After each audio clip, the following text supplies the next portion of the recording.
श्रीमहागणाधिपतये नमः। सदाशिवसमारम्भाम् शङ्कराचार्यमध्यमाम् अस्मदाचार्यपर्यन्ताम् वन्दे गुरुपरम्पराम्। ॐ भद्रम् कर्णेभिः शृणुयाम देवाः, भद्रम् पश्येमाक्षभिर्यजत्राः, स्थिरैरङ्गैस्तुष्टुवागुंसस्तनूभिः यशेम देवहितम् यदायुः। स्वस्ति न इन्द्रो वृद्धश्रवाः, स्वस्ति नः पूषा विश्ववेदाः, स्वस्ति नस्तार्क्ष्यो अरिष्टनेमिः, स्वस्ति नो बृहस्पतिर्दधातु। ఓం శాంతి శాంతి శాంతి. ఆఖరి మంత్రంలో క్రితం ఖండ ఆఖరి మంత్రంలో ప్రతిజ్ఞ ఒకటి ఉన్నది. ప్రతిజ్ఞ అంటారు దాన్ని. అంటే శాస్త్రంలో చెప్పబోయే దానిని ముందు ఇదమిత్తంగా నిర్దేశిస్తారు. ఇదిగో ఇది చెప్పబోతున్నాము, దాన్ని ప్రతిజ్ఞావాక్యము అని అంటారు. సో ఏనాక్షరం పురుషం వేద సత్యం ప్రోవాచతాం తత్వతో బ్రహ్మ విద్యాం అని. సో యయా తదక్షరమధిగమ్యతే, ఏ బ్రహ్మ విద్య చేతనైతే ఆ అక్షర పరబ్రహ్మ స్వరూపము తెలియబడునో ఆ బ్రహ్మ విద్యను ఆయన ఆ గురువు శిష్యునకు బోధించను అని చెప్పారు. సో ఇప్పుడు బ్రహ్మ విద్యని బోధించేటువంటి ప్రక్రియలు రెండు ఉన్నాయి. ఒకటి తత్పదార్థము ద్వారా, రెండు త్వం పదార్థ. బ్రహ్మ ఈ జగత్తునకంతకు కారణము అని ఆ విధంగా మనం నిర్దేశించవచ్చు. ఎందుకంటే ఈ సాధకుడు దేహముతోటి తాదాత్మ్యాన్ని చెంది జీవిస్తూ ఉంటాడు. దేహమే తానని, తనకంటే సర్వము భిన్నముగా ఉన్నదని ఆ రకమైన భావనతోటి జీవించే సాధకునికి బోధించేప్పుడు రెండు అంశాలు ఉంటాయి, సబ్జెక్ట్ ఆబ్జెక్ట్. సో నేను నా ఎదురుకుండా కనపడే దృశ్య ప్రపంచము, ఈ దృశ్య ప్రపంచము యొక్క యథార్థ స్వరూపం ఎట్టిది, అది బ్రహ్మ. నా యొక్క స్వరూపం ఎట్టిది, నేనేమిటి, అది బ్రహ్మ. కానీ దృశ్య ప్రపంచాన్ని మనం ఎలా అనుకుంటామో నామరూపాత్మకంగా ఉందని, భిన్న భిన్నంగా ఉందని ఆ విధంగా భావన చేస్తూ ఆ విధంగా అలవాటు పడి ఉన్నాము. ఆ విధంగా భావించటానికి, ఆ భావనకి తగ్గట్లుగా జీవించటానికి అలవాటు పడి ఉండటంచే మనకి భిన్న భిన్నంగా భాషిస్తూ ఉంటుంది. ఈ భిన్న భిన్నంగా భాషించేటువంటి ఈ జగత్తు యొక్క స్వరూపాన్ని కనుక మీరు జాగ్రత్తగా పరిశీలించినట్లయితే అది కేవలము నామరూపాత్మకమేనని, అక్షర పరబ్రహ్మపై అధ్యారోపము చేయబడినది అని స్పష్టంగా అర్థము. సో ఆ విధంగా బ్రహ్మస్వరూపాన్ని తెలుసుకోవాలి. దాన్ని తత్పదార్థ శోధన అని అంటారు. తత్ అనే పదము యొక్క తత్ అంటే పరబ్రహ్మ, ఆ పదము యొక్క అర్థాన్ని శోధించటం అంటే పరిశీలించి తెలుసుకునుట, శోధించుట అంటే. ఆ తర్వాత త్వం పదార్థ శోధన. నేను అనగానేమి, త్వం పదం, నేను త్వం అంటే మీరు మీ వైపున నేను అవుతుంది కదా. సో నేను అనగానేమి అనే అంశాన్ని జాగ్రత్తగా మనం పరిశీలించాల్సి ఉంటుంది. ఎందుకంటే మనకి నేను అనే పదానికి మనకు అర్థం సరిగ్గా తెలియదు. నేను అనే పదానికి వాస్తవికమైన అర్థాన్ని మనం ఏనాడు మర్చిపోయాం, ఏనాడు మనం ఎరగం దాన్ని. మనకి తెలుసున్నదల్లా నేను అనే పదానికి అజ్ఞానం చేత కల్పితమైనటువంటి అర్థమే మనకి తెలుసు. ఛాయా నేను తెలుసు, కానీ యథార్థమైన నేను మనకి తెలియదు. తెలుసుకుంటే తెలుస్తుంది, తెలుసుకోకపోతే తెలియదు అంతే. సో ఆ నేను అనే పదాన్ని కూడా శోధించాలి, దాని అర్థాన్ని తెలుసుకోవాలి. దానికి త్వం పదార్థ శోధన అని పేరు. ఈ తత్తు ఈ త్వం ఎప్పుడైతే మీరు స్పష్టంగా అర్థం చేసుకున్నారో వాటి మధ్యన కనపడే భేదము, నేను నాకంటే భిన్నంగా అనే భేదము అనేది ఒకటి భాషిస్తోంది. ఈ భేదము యథార్థము కాదు అని తెలుస్తుంది అంతే. దీంట్లో పెద్ద ఇదో వాదం అదో వాదం, ఇది అద్వైతవాదం అది ద్వైతవాదం, ఇన్నేమీ లేవు. ఉపనిషత్తుల్లో ఇన్ని గోళలు ఏమి ఉండవు. మనకున్నటువంటి ఈ కల్ట్లు, ఈ దెబ్బలాట్లు, ఈ డిస్ప్యూటేషన్స్ అంటారు చూడండి. ఈయన ఇలా అన్నాడు, ఆయన అలా అన్నాడు, ఆయన అలా చెప్పాడు, ఈయన ఇలా చెప్పాడు, ఈ గోలంతా ఉపనిషత్తుల్లో ఉండదు. ఉపనిషత్తుల్లో వస్తు నిరూపణం క్లీన్ గా ఉంటుంది. సో ఆ ఉపనిషత్తుల యొక్క బోధని పక్కన పెట్టేస్తే ఇవన్నీ దెబ్బలాట్లన్నీ వస్తాయి. సో ఇంతే ఉపనిషత్తుల్లో ఉన్నది ఇంతే. దీంట్లో పెద్ద డిస్ప్యూటేషన్స్ ఇవి ఏం లేవు. తత్తు యొక్క అర్థం ఏమిటి, త్వం యొక్క అర్థం ఏమిటి, తత్తు త్వం తేడాగా ఉన్నట్టు తెలుస్తూ ఉంటుంది. తీరా అర్థం తెలుసుకున్న తర్వాత అదే తేడా లేదే అని వీడు అవగాహన చేసుకుంటాడు అంతే. It is as simple as that. So ఆ తత్పదార్థాన్ని, త్వం పదార్థాన్ని మనం శోధించాలి. అయితే ముందు దేనితో మొదలు పెడితే మంచిది అని దీని ఒక్కొక్క అభిప్రాయం. ఒక్కొక్క మహాత్ముల యొక్క ప్రక్రియ ఒక్కొక్కలా ఉంటుంది. ఉపనిషత్తుల్లో కూడా ప్రక్రియ మారుతుంది. ఉపనిషత్తులు అంటే మహాత్ములే కదండి.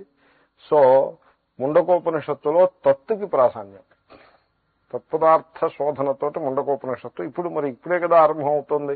పూర్వరంగం అంతా చదివేమో, కర్మకాండ దాని యొక్క లోటుపాట్లు అన్ని అర్థం చేసుకున్న తర్వాత బ్రహ్మ విద్య దగ్గరికి ఇప్పుడే వస్తున్నాము. బ్రహ్మ విద్యని తత్తుతో మొదలు పెట్టచ్చు, త్వంతో మొదలు పెట్టచ్చు. కానీ ఇక్కడ తత్తుతో మొదలవుతుంది. పరమేశ్వర స్వరూప నిరూపణంతో ముండకోపనిషత్తు మొదలవుతుంది. కొంతమంది మహాత్ములు త్వంతో మొదలు పెడతారు. భగవాన్ రమణ మహర్షి ఉన్నారనుకోండి, ఆయన త్వంతో మొదలు పెట్టేవారు. త్వంతోటి బ్రహ్మను చేరుకోవచ్చు, తత్తుతో చేరుకోవచ్చు. గీతలో శ్రీకృష్ణుడు త్వంతో మొదలు పెట్టాడు. అశోచస్త్వం అనే త్వంతో మొదలు పెట్టారు. సో ఒక్కొక్క చోట ఒక్కొక్క ప్రక్రియ. దానికి కేనోపనిషత్తు అంతా త్వం పదార్థ నిరూపణమే. తత్తు లాస్ట్ లో వస్తుంది, ముందు త్వమే. ఇక్కడ తత్పదార్థానికి ముండకోపనిషత్తు చాలా ప్రముఖమైన ఉపనిషత్తు. సాధకుల యొక్క స్థాయిని బట్టి ఉంటుంది. భగవాన్ రమణ మహర్షి లాంటి వారి ఉపదేశము అందరికీ అది అందుబాటులోకి రాదు. అది ఎందుకంటే త్వం పదార్థ శోధనము అంటే వాడు చాలా ఉన్నతమైన పరిపక్వమైన మనస్థితి కలవాడై ఉండాలి. తత్పదార్థ శోధనానికి ఓపెసరంత భక్తి ఉంటే బండి ముందుకు నడిపించవచ్చు. త్వం పదార్థానికి అలాగ కుదరదు. చాలా పరిపక్వత ఉన్నవాడికే అది అవగాహనకు వస్తుంది. సో ఇలాగంటే మార్పులు ఏది గొప్ప ఏది తక్కువ అనే మాటే అసలు మనం ఎత్తకూడదు. రెండూ అవసరమే. రొట్టికి రేవేమిటని సామెత ఒకటి ఉంది. రొట్టి తినేదానికి ఇటు నుంచి తింటే మంచిదా, అటు నుంచి తింటే మంచిదా అంటే ఎటు నుంచైనా రొట్టి భోజనం చేసేదే. కాబట్టి సో తత్తు మంచిదా, తత్వం మంచిదా, దీంట్లో సుపీరియర్ ఇన్ఫీరియర్ భేదమే లేదు అసలు. కానీ ఒక్కొక్క చోట ఒక్కొక్క విశేషం. ఇప్పుడు స్వీట్స్ లో ఈ స్వీట్ మంచిదా, ఆ స్వీట్ మంచిదా అని ఏమీ లేదు. ఇది కావాలి మనకు, అది కావాలి. అలాగే పరిమళంలో రోజా పరిమళం మంచిదా, మల్లె పరిమళం మంచిదా అంటే దేని శోభ దానిది. తత్పదార్థాన్ని భక్తులు చాలా ఇష్టపడతారు. త్వం పదార్థాన్ని ఆత్మాభిముఖంగా అంతర్ముఖంగా ఉండేటువంటి సాధకులు ఎవరైతే ఉంటారో వాళ్ళు త్వం పదార్థ శోధన యందు ప్రీతిని కలిగి ఉంటారు. లోకంలో జనులకి ఇది అక్కర్లేదు, అది అక్కర్లేదు, భోగాలు తప్ప ఏం అక్కర్లేదు. అది వేరే సంగతి. సో ఇక్కడ తత్పదార్థ నిరూపణం చాలా గొప్పగా జరుగుతుంది ముండకోపనిషత్తులు. ఇంత అందమైన నిరూపణం మరి ఎక్కడా ఉండదు. దాంట్లో భాగంగానే మనం తదేతత్ సత్యం అందామా మంత్రం. తదేతత్ సత్యం యథా సుదీప్తాత్ పావకాద్విస్ఫులింగాః సహస్రశః ప్రభవంతే స్వరూపాః తథాక్షరాత్ వివిధాః సౌమ్యభావాః ప్రజాయంతే తత్ర చైవాపి యంతి. తదేతత్ సత్యం, ఈ జగత్తు సత్యం కాదు, అది మనం గ్రహించాలి. జగత్తు సత్యం అని అనుకుంటూ ఉన్నంతసేపు వాడు జీవితంలో ప్రధానమైన ఉన్నతిని సాధించలేడు. దాంట్లోనే గుడుగుడు గుంచమనో ఏదో అంటారు చూడండి, దాంట్లోనే పడుకొట్టుకుంటూ ఉంటాడు. ఆ సుడిగుండంలో పడుకొట్టుకుంటూ ఉంటాడు. సో జగత్తు సత్యము కాదు అని తెలుసుకోవాలి. ఇప్పుడు ఎవరైనా వాస్తు అని లేకపోతే భవిష్యత్తు గురించి బెంగలు పెట్టుకుని పరుగులు ఎత్తుతుంటే నేను డిస్కరేజ్ చేస్తా. ఎందుకు డిస్కరేజ్ చేస్తానంటే అదేదో ఆ శాస్త్రం మీద నాకేమీ ద్వేషభావం వ్యతిరేకం, నేను దేన్ని వ్యతిరేకించను. ఎందుకు వ్యతిరేకించాలి? అంతా ఈశ్వరుని సృష్టిలో భాగమే. మనం దేన్ని వ్యతిరేకించాల్సిన పనే లేదు అసలు. కానీ ఒక ప్రేమతోటి చెప్పే మాట ఏమిటంటే, ఒక వెరివాడ నీవు ఇటువంటి వాటి వెనకాల పరిగెడుతున్న సందర్భంలో జగత్ సత్యత్వాన్ని నువ్వు దృఢం చేసుకుంటున్నావేమో చూసుకో, అంతే పాయింట్. ఈ రేఖ ఎక్కడ ఉంది, ఆ రేఖ అక్కడ ఉంది అని ఇలా మొదలు పెడితే మీ చెయ్య సత్యం, ఇది ఈ దేహానికి లేని ఒక సత్యత్వాన్ని, దానికి లేని ఒక పవిత్రతని అంటగట్టి వైరాగ్యం నేర్చుకోవాల్సింది పోయి ఇలాంటివి నేర్చుకుంటే ఆ రేఖలు చూసుకుంటూ కూర్చుంటాడు. లేకపోతే నెంబర్లు లెక్కేసుకుంటూ కూర్చుంటాడు. 9 నెంబర్ సత్యం అని పట్టుకుని 9 9 9 9. ఏం 9 అండి? 9 మంచిదే, నవాక్షరం మీద నాకేం వ్యతిరేకం లేదు. 9 నెంబర్ కారుకు పెట్టుకున్న వాళ్ళు ఏమైపోయారు? స్వర్గంలోకి వెళ్ళిపోయారు. ఈ కార్లు ఇవి ఎక్కడ ఉంటాయి? కాబట్టి జగత్తు యొక్క సత్యత్వాన్ని దృఢం చేసుకునే ప్రయత్నం చేస్తే వాడు తప్పుదారిలో వెళ్ళిపోతున్నాడు అన్నమాట. జగత్తు మిథ్యాన్ని తెలుసుకుని అంటే వెంటనే అన్ని చెంబు తప్పేలా రోడ్డు మీద పారేసుకుని బిత్తానికి బయలుదేరమని అభిప్రాయం కాదు. జగత్తు మిథ్యాన్ని తెలుసుకునే దారిలో అడుగు ముందుకు వేస్తే వాడు కృతార్థుడే అని శాస్త్రం యొక్క తాత్పర్యం అలా ఉంది. వేదాంత శాస్త్రం అలా ఉంది. నేను అప్పుడప్పుడు అనుకుంటాను, నేను ఎందుకు ఇలాంటి పాఠాలు చెప్తున్నానా అని నాకు సందేహం వస్తుంది. వస్తే మళ్ళీ అప్పుడు ఏమనుకుంటానంటే, సరే కానీ మనం శాస్త్రాన్ని కవచంగా ధరించి పాఠం మాట్లాడుతున్నాం తప్పిస్తే దీంట్లో మన స్వంతమేం లేదని మళ్ళీ ముందుకు వెళ్తూ ఉంటాం. సో ఇది ఒక యాత్ర.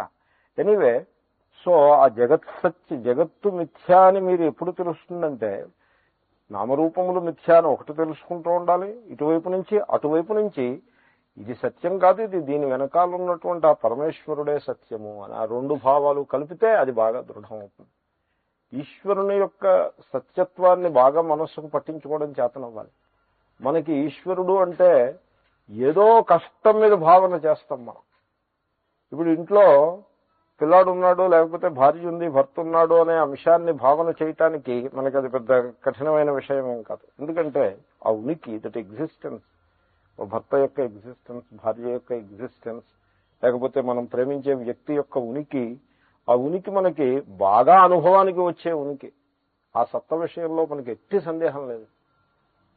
ఒకప్పుడు మనం ప్రేమించే వ్యక్తి ఈ లోకం నుంచి దూరం అయిపోయినా కూడా వీడు ఆ లేని మాయమైపోయిన అంటే లేకుండా పోయిన వ్యక్తి యొక్క ఉనికిని కూడా భావన చేస్తూ ఉంటాడు మనిషి. ఎందుకంటే మనిషి ఈ విధంగా ఇతర వ్యక్తుల యొక్క ఉనికిని బాగా దృఢంగా భావన చేయడం అలవాటు చేసుకున్నాడు. అలవాటు అంతే, హ్యాబిట్స్ ఫర్ ది మైండ్. కానీ ఈశ్వరుణ్ణి భావన చేయడం అలవాటు చేసుకోలేదు. అంచేతనే ఈశ్వరుడు అనేప్పటికీ పైకి చూస్తాడు, లేకపోతే స్వర్గం అంటాడు, లేకపోతే గుడి అంటాడు, ఇంకోటి అంటాడు. ఈశ్వరుని యొక్క ఉనికిని అర్థం చేసుకోవటము అంత కఠినమైన విషయం అది. సో మన ఇంట్లో ఇతర వ్యక్తుల యొక్క ఉనికిని ఎంత సరళంగా, ఎంత నిస్సంశయంగా, ఎట్టి సందేహం లేకుండా నిఖార్సైన విధానంలో ఎలాగైతే ఇతర వ్యక్తుల యొక్క ఉనికిని భావన చేయగలుగుతున్నామో, ఈశ్వరుని యొక్క ఉనికిని అదే స్థాయిలో భావన చేసిన నాడు వాడు జీవన్ముక్తుడైపోతాడు. వాడే స్థితప్రజ్ఞుడు అంటే వాడే. కాబట్టి శాస్త్రము యొక్క తాత్పర్యం ఎట్టిది అంటే, ఆ ఈశ్వరుని యొక్క ఉనికిని భావన చేయటం నేర్పాలి విద్యార్థికి, సాధకునికి. అందుకోసం తదే తత్ సత్యం అని ఈ మొత్తం ఈ వర్ణన, ఈ ఖండంతా కూడా ఆ ఈశ్వర భావనని మనస్సుకి పట్టించటంలో చాలా గొప్ప మంత్ర సమూహం. దీని మీద భాష్యం కూడా చాలా అద్భుతంగా ఉంటుంది. సో తదేతత్ సత్యం, జగత్తును చూసి సత్యం అనుకోవద్దు. కర్మఫలములు, జగత్ అంటే కర్మఫలం, కర్మఫల రూపంగా మనకి లభించే జగత్తులో వాస్తవికత లేదు. అది డొల్ల, దాని లోపల గుంజు ఏమీ లేదు. సారము అంటే గుంజు అని అర్థం, అది లేదు. దీని సారము మీరు చూస్తున్న నామరూపాలు కావు. ఏతత్ సంసార యత్ సార అన్నారు శంకరులు. ఈ నామరూపాత్మకమైన యొక్క సారాన్ని పట్టుకోవడం వివేకవంతుల లక్షణం. డొల్లని పట్టుకుంటే ఏం మిగులుతుంది? ఏమీ మిగలదు, జీవితం వ్యర్థమైపోతుంది. కాబట్టి తదేతత్ సత్యం, ఈ జగత్తు ఏ పరమేశ్వరుడి నుంచి ఆవిర్భవించిందో ఆ ఈశ్వరుడే సత్యము. పెద్ద ప్రతిపాదన, చాలా తలకిందుల ప్రతిపాదన. మన అనుభవం, నిత్యానుభవంలో చూస్తున్న మనిషిని పడమర వైపు చూసి ఇట్లా 180 degrees భావనని ఆ రకంగా మార్పు చేసేటువంటి ప్రయత్నం శాస్త్రం చేస్తూ ఉంటుంది. సో తదేతత్ సత్యం, శంకరులు అన్నారు అనుభూతం ఇతరత్ అత్యంత పరోక్షత్వాత్ కథన్నామ ప్రత్యక్షవత్ సత్యం అక్షరం ప్రతిపద్యేరన్నితి దృశ. సో ఈశ్వరుడు మానవునకు అత్యంత పరోక్షంగా ఇస్తూ ఉంటాడు. ఈశ్వరుడు అంటే చుట్టుపక్కల అసలు ఉన్న వ్యక్తి కాదు. గాడ్ ఇన్ హెవెన్ అంటాడు, సో గాడ్ ఇన్ వైకుంఠం అంటాడు. సో ఈ విధంగా ఈశ్వరుణ్ణి అత్యంత పరోక్షంగా భావన చేస్తారు. కానీ ఈశ్వరుణ్ణి మనం ప్రత్యక్షవత్ సత్యం అక్షరం. మీ ఇంట్లో ఉన్న మనిషి విషయంలో మీకు ఎట్టి సందేహమైనా ఉందా? ఆ మనిషి అనేవాడు ఉన్నాడా అని అడిగితే ఏం సమాధానం చెప్తారు? అయ్యో లేకపోవడండి బాబు, ఉన్నాడండి, రోజు తెల్లారి నిద్రపోయేదాడుతూనే ఉంటాడు ఇప్పుడు అని చెప్తారా? చెప్పరా? సో ప్రత్యక్షవత్. అదేవిధంగా ఈశ్వరుణ్ణి విషయంలో అంతటి దృఢమైన ఇదిగే లోకానికి చెప్పి తాని సత్యాన్ని 10 మందికి చెప్పి ఒక that is not the purpose, that serves. దానివల్ల ఎవరు కాదు, ఏదో నడుస్తూ ఉంటుంది, తీరుగా ఉంటుంది. కానీ సాధకునికి ఈశ్వరుని విషయం దృఢమైనటువంటి భావాన్ని తీసుకొచ్చే ప్రయత్నం, అత్యంతంగా మన చేత స్వీకరింపబడే ఈశ్వరుడు ప్రత్యక్షమట్లుగా మనకి చూపించడం కోసం దృష్టాంతమాహ కథం నామ ప్రతిపద్యేరన్ అంటే ఎలా తెలుసుకుంటారు అబ్బా వీళ్ళు, కథం నామ తెలుగులో అబ్బా అంటారు చూడండి, కథం ప్రతిపద్యేరన్, అరే ఈ విధంగా తెలుసుకుంటారబ్బా అని ఒక దృష్టాంతమాహ. శృతి ఒక దృష్టాంతాన్ని చెప్తోంది. ఏమిటి దృష్టాంతము అంటే, యథా సుదీప్తాత్ పావకాద్ విస్ఫులింగ సహస్రశ ప్రభవంతే స్వరూపాహ. చాలా గొప్ప దృష్టాంతం. సో ఇప్పుడు ఈ భోగి పండుగ లేకపోతే ఇక్కడ హోలీ పండుగ చేస్తూ ఉంటారు. ఈ రోడ్డు మీద ఉన్నటువంటి కట్టెలు అన్ని రకాల కాగితాలు చెత్త అంతా తీసుకొచ్చి రోడ్డు మధ్యలో వేసి నిప్పు పెడతారు. బాన్ ఫైర్ అంటారు, నిప్పు పెడతారు. ఈ బాన్ ఫైర్ ఇక్కడ అక్కడ కనపడే కట్టెలు ఇవి తీసుకొచ్చి చేస్తారు కదా. టెక్సస్ లో నేను బాన్ ఫైర్ గురించి చూసా. వాళ్ళు అక్కడ వుడ్ చాలా ఎక్కువగా ఉంటుంది. వుడ్ వాళ్ళు వాడరు, వుడ్ని కట్టెలకి దేనికి వాడరు, అలా వదిలేస్తారు, అలా నేలలో కలిసిపోతూ ఉంటారు. కానీ ఆ బాన్ ఫైర్ టెక్సస్ యూనివర్సిటీలో బాన్ ఫైర్ వేసినప్పుడు వాళ్ళు ఏం చేస్తారంటే ఈ వుడ్ అంతా పోగేసుకొస్తారు. Hundreds of tons of wood, first class wood పోగేసుకొచ్చి పెద్ద టవర్ ఒకటి నిర్మిస్తారు. పిరమిడ్ షేప్ లో పెద్ద టవర్, ఎత్తైన టవర్ నిర్మిస్తారు. లాగ్స్ తోటి, వుడెన్ లాగ్స్ తోటి నిర్మించి అది రాత్రి 9 గంటలకు మంట పెడతారు. ఓసారి అలా మంట పెడుతూ ఉండగా అడుగున మంట పెడతారు కదా, ఈ మూలం దెబ్బతింది, ఫౌండేషన్ సరిగ్గా లేక అంతా కూలి జనాల మీద పడింది. దాని చుట్టూ చేరతారు వీళ్ళు. జనాల మీద పెడితే 15 మందో 20 మందో విద్యార్థులు మరణించారు. అలాగా కూడా అయింది. ఏదో గుర్తుకొచ్చి చెప్పాను. సో ఇటువంటి బాన్ ఫైర్ అనేది ఒకటి ఉంటుంది. ఈ బాన్ ఫైర్ ని మీరు చూసినప్పుడు దాన్ని పావకాత్ సుదీప్త. నేను లాస్ట్ క్లాస్ లో ఈ పావక సుదీప్త అన్న దానికి జ్ఞాన సందర్భంగా చెప్పాను. జ్ఞానం కూడా అగ్ని అని, ఆ అగ్నిని శ్రవణం ద్వారా మనం సుదీప్తం చేయాల్సి ఉంటుంది అని ఆ రకమైన దృష్టాంతం చెప్పాను. దృష్టాంతంలో దృష్టాంతం అది. సో ఎనీవే, సో సుదీప్తాత్ పావకాత్, బాగా ప్రజ్వరిల్లినటువంటి ఆ పెద్ద మంట నుండి సహస్రశ ప్రభవంతే విస్ఫులింగా. విస్ఫులింగా అంటే చిన్న చిన్న మినుగురులు, వాటిని ఏమంటారంటే మినుగురు అని అంటారు. మినుగురు పురుగు అని కూడా ఒకటి ఉంది. అంటే అది అలా నిప్పు కణములు, వాటిని తెలుగులో మినుగురులు అని అంటారు. వాటిలాగా ఉండే పురుగుకే మినుగురు పురుగు అని పేరు. అమావాస్య నాటి చీకట్లో ఈ మినుగురు పురుగులు అలా కనపడుతూ ఉంటాయి, వెలిగి ఆరిపోయి.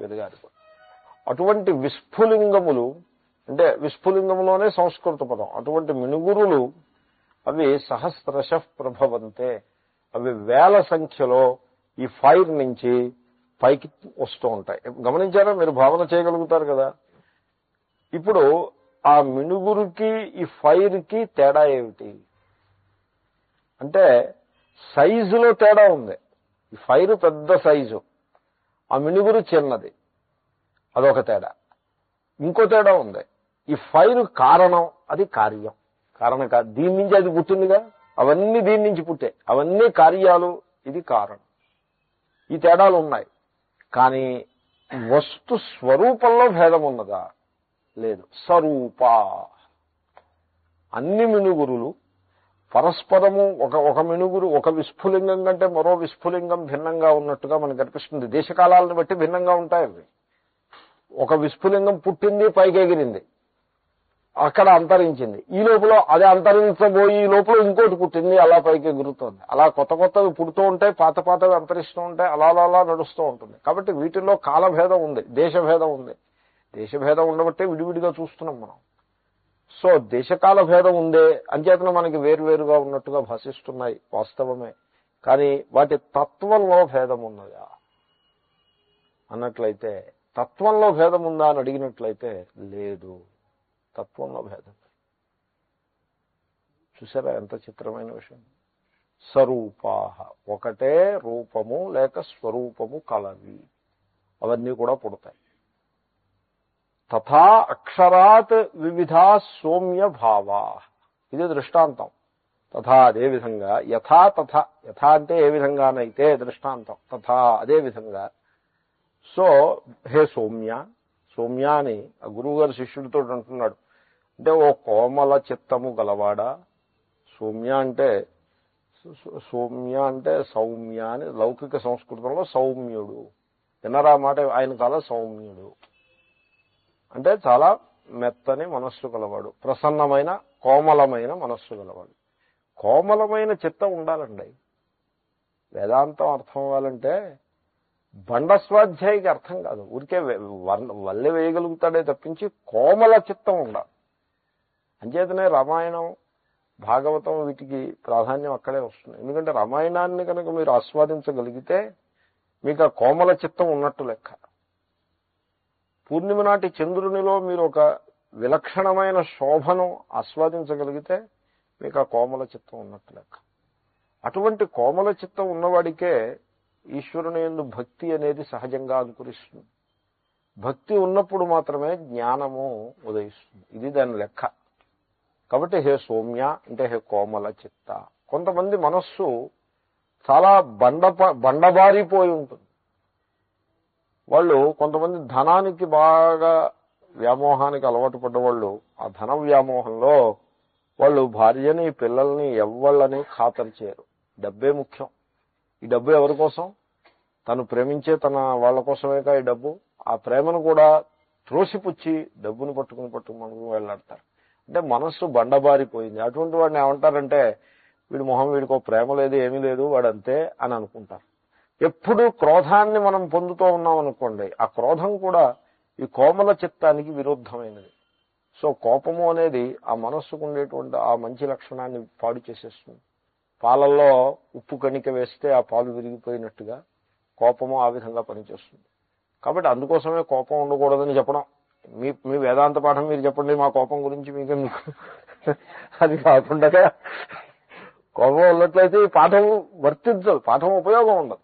కాబట్టి హే సౌమ్య, హే కోమల చిత్త, నువ్వు అలా భావన చేయగలిగే ఆ సహృదయత నీలో ఉన్నట్లయితే ఇదిగో దృష్టాంతం, దీంతో భావన చేయి అని ఆయన గురువు శిష్యుణ్ణి బోధించి, తథా అదేవిధంగా అక్షరాత్ వివిధాః భావాః. భావ అంటే భవతీతి భావః, ప్రాణి అని అర్థం. అన్ని ప్రాణులు కూడా వివిధాః భావాః, వేర్వేరు ప్రాణులు.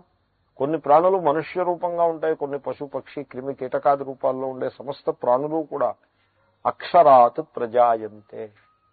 ఆ బాన్ ఫైర్ నుండి మిను విస్ఫులింగములు పుట్టినట్టుగా ఆ సర్వేశ్వరుడి నుంచి ఇవన్నీ కూడా అలా పుట్టి కొంతకాలం ఇటు అటు తిరిగి, బాన్ ఫైర్ నుంచి పుట్టిన విస్ఫులింగాలు కూడా అంతే కదండి, అలా పుడుతుంది, ఇటు అటు తిరుగుతుంది.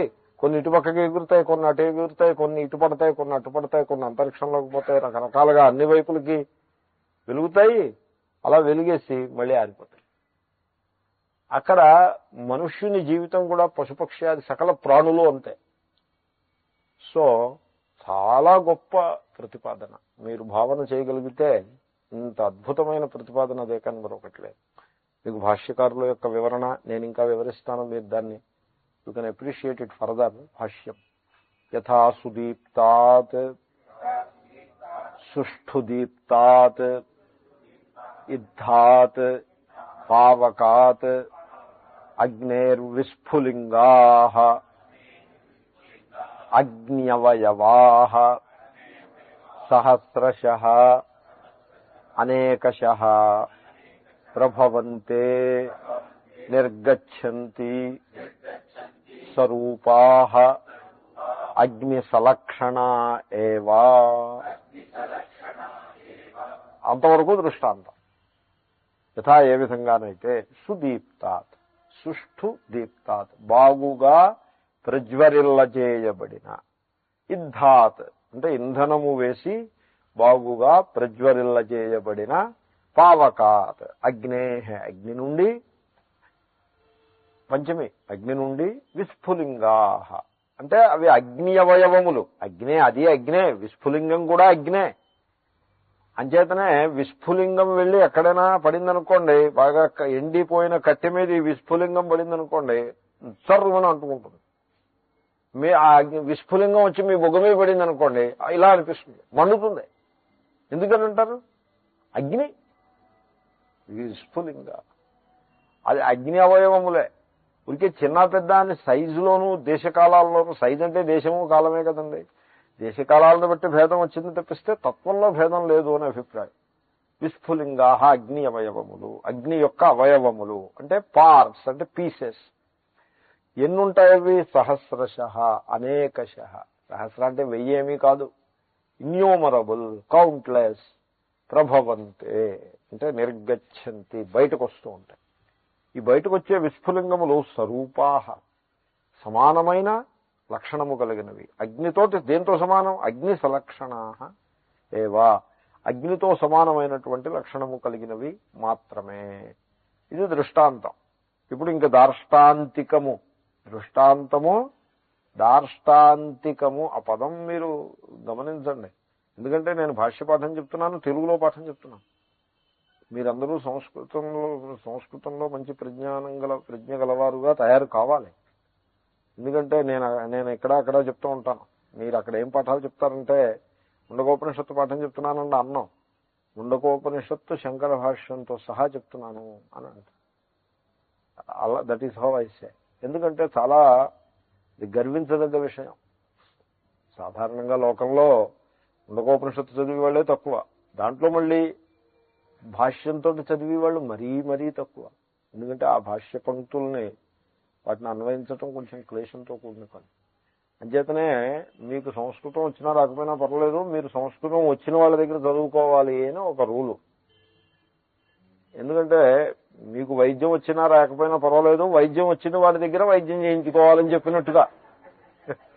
వాడి అతగాడికి సందేహమే ఉండి వాళ్ళకి సందేహమే ఉంటే అది మరీ అధ్వానంగా తయారవుతుంది. అలా వద్దు అని అభిప్రాయం. సరే, సో అగ్ని సలక్షణ ఏవ ప్రభవంతే. తథా, అదే భాష్యం ఉందాము. తథా ఉక్తలక్షణాత్ అక్షరాత్ వివిధాః నానాదేహోపాధిభేదం అనువిధీయమానత్వాత్ వివిధాః హే సౌమ్య భావాః జీవాః ఆకాశాదివత్ ఘటాదిపరిచ్ఛిన్నాః సుషిరభేదాః ఘటాద్యుపాధిప్రభేదం అనుభవంతి. తథా, అదేవిధంగా ఇప్పుడు దార్ష్టాంతికం అంటే ఏ దృష్టాంతంతో మీరు ఏ వస్తువుని ప్రతిపాదించదలుచుకున్నారో దానికి దార్ష్టాంతికము.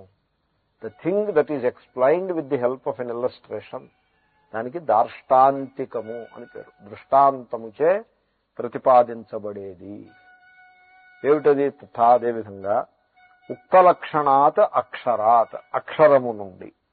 అక్షరము అంటే యయాతదక్షరం అధిగమ్యతే అనే దగ్గర మొదలుపెట్టి ఏతస్మాజ్జాయతే ప్రాణ, దీని నుండే ఆ సర్వ జగద్వ్యాపకమైనటువంటి శక్తి, ప్రాణము అంటే శక్తి, హిరణ్యగర్భుడు, అక్కడి నుండి ఈ సకల ప్రాణులు ఉద్భవిస్తున్నాయని ఇంతకు ముందు చూచాగా చెప్పుకున్నాము. అదిగో ఆ విధంగా వర్ణించబడి ఉన్నటువంటి ఆ అక్షర పరబ్రహ్మ నుండి ఏమిటవుతుంది? వివిధాః జీవాః, భావాః అంటే జీవాః, భవంతి ఇది భావాః, ఉనికి గలవి ప్రాణులు.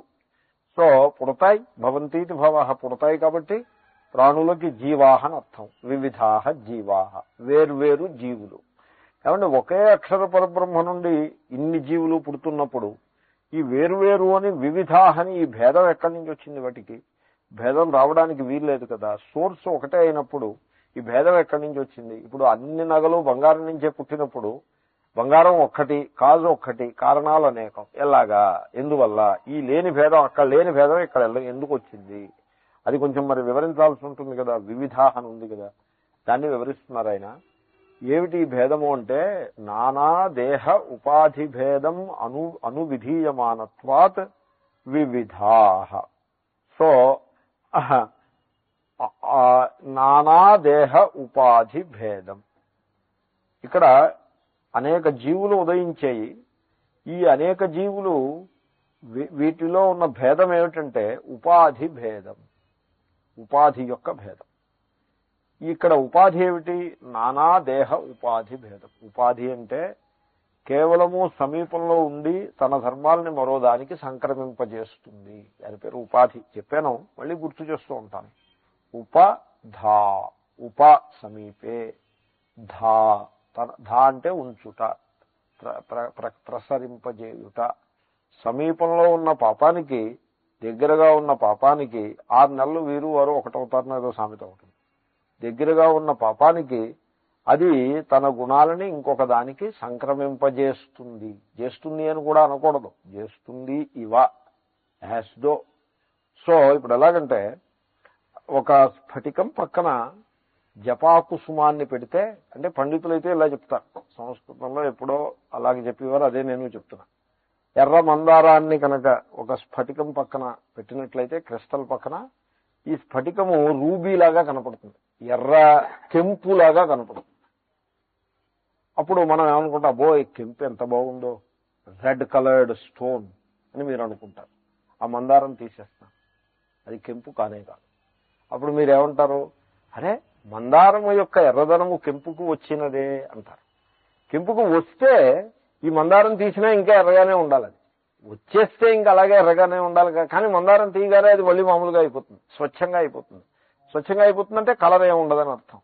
అంటే అరే దీనికి మందారాన్ని బట్టి వచ్చిన ఎరుపు కూడా వాస్తవంగా రాలేదు, వచ్చినట్లు అనిపించింది.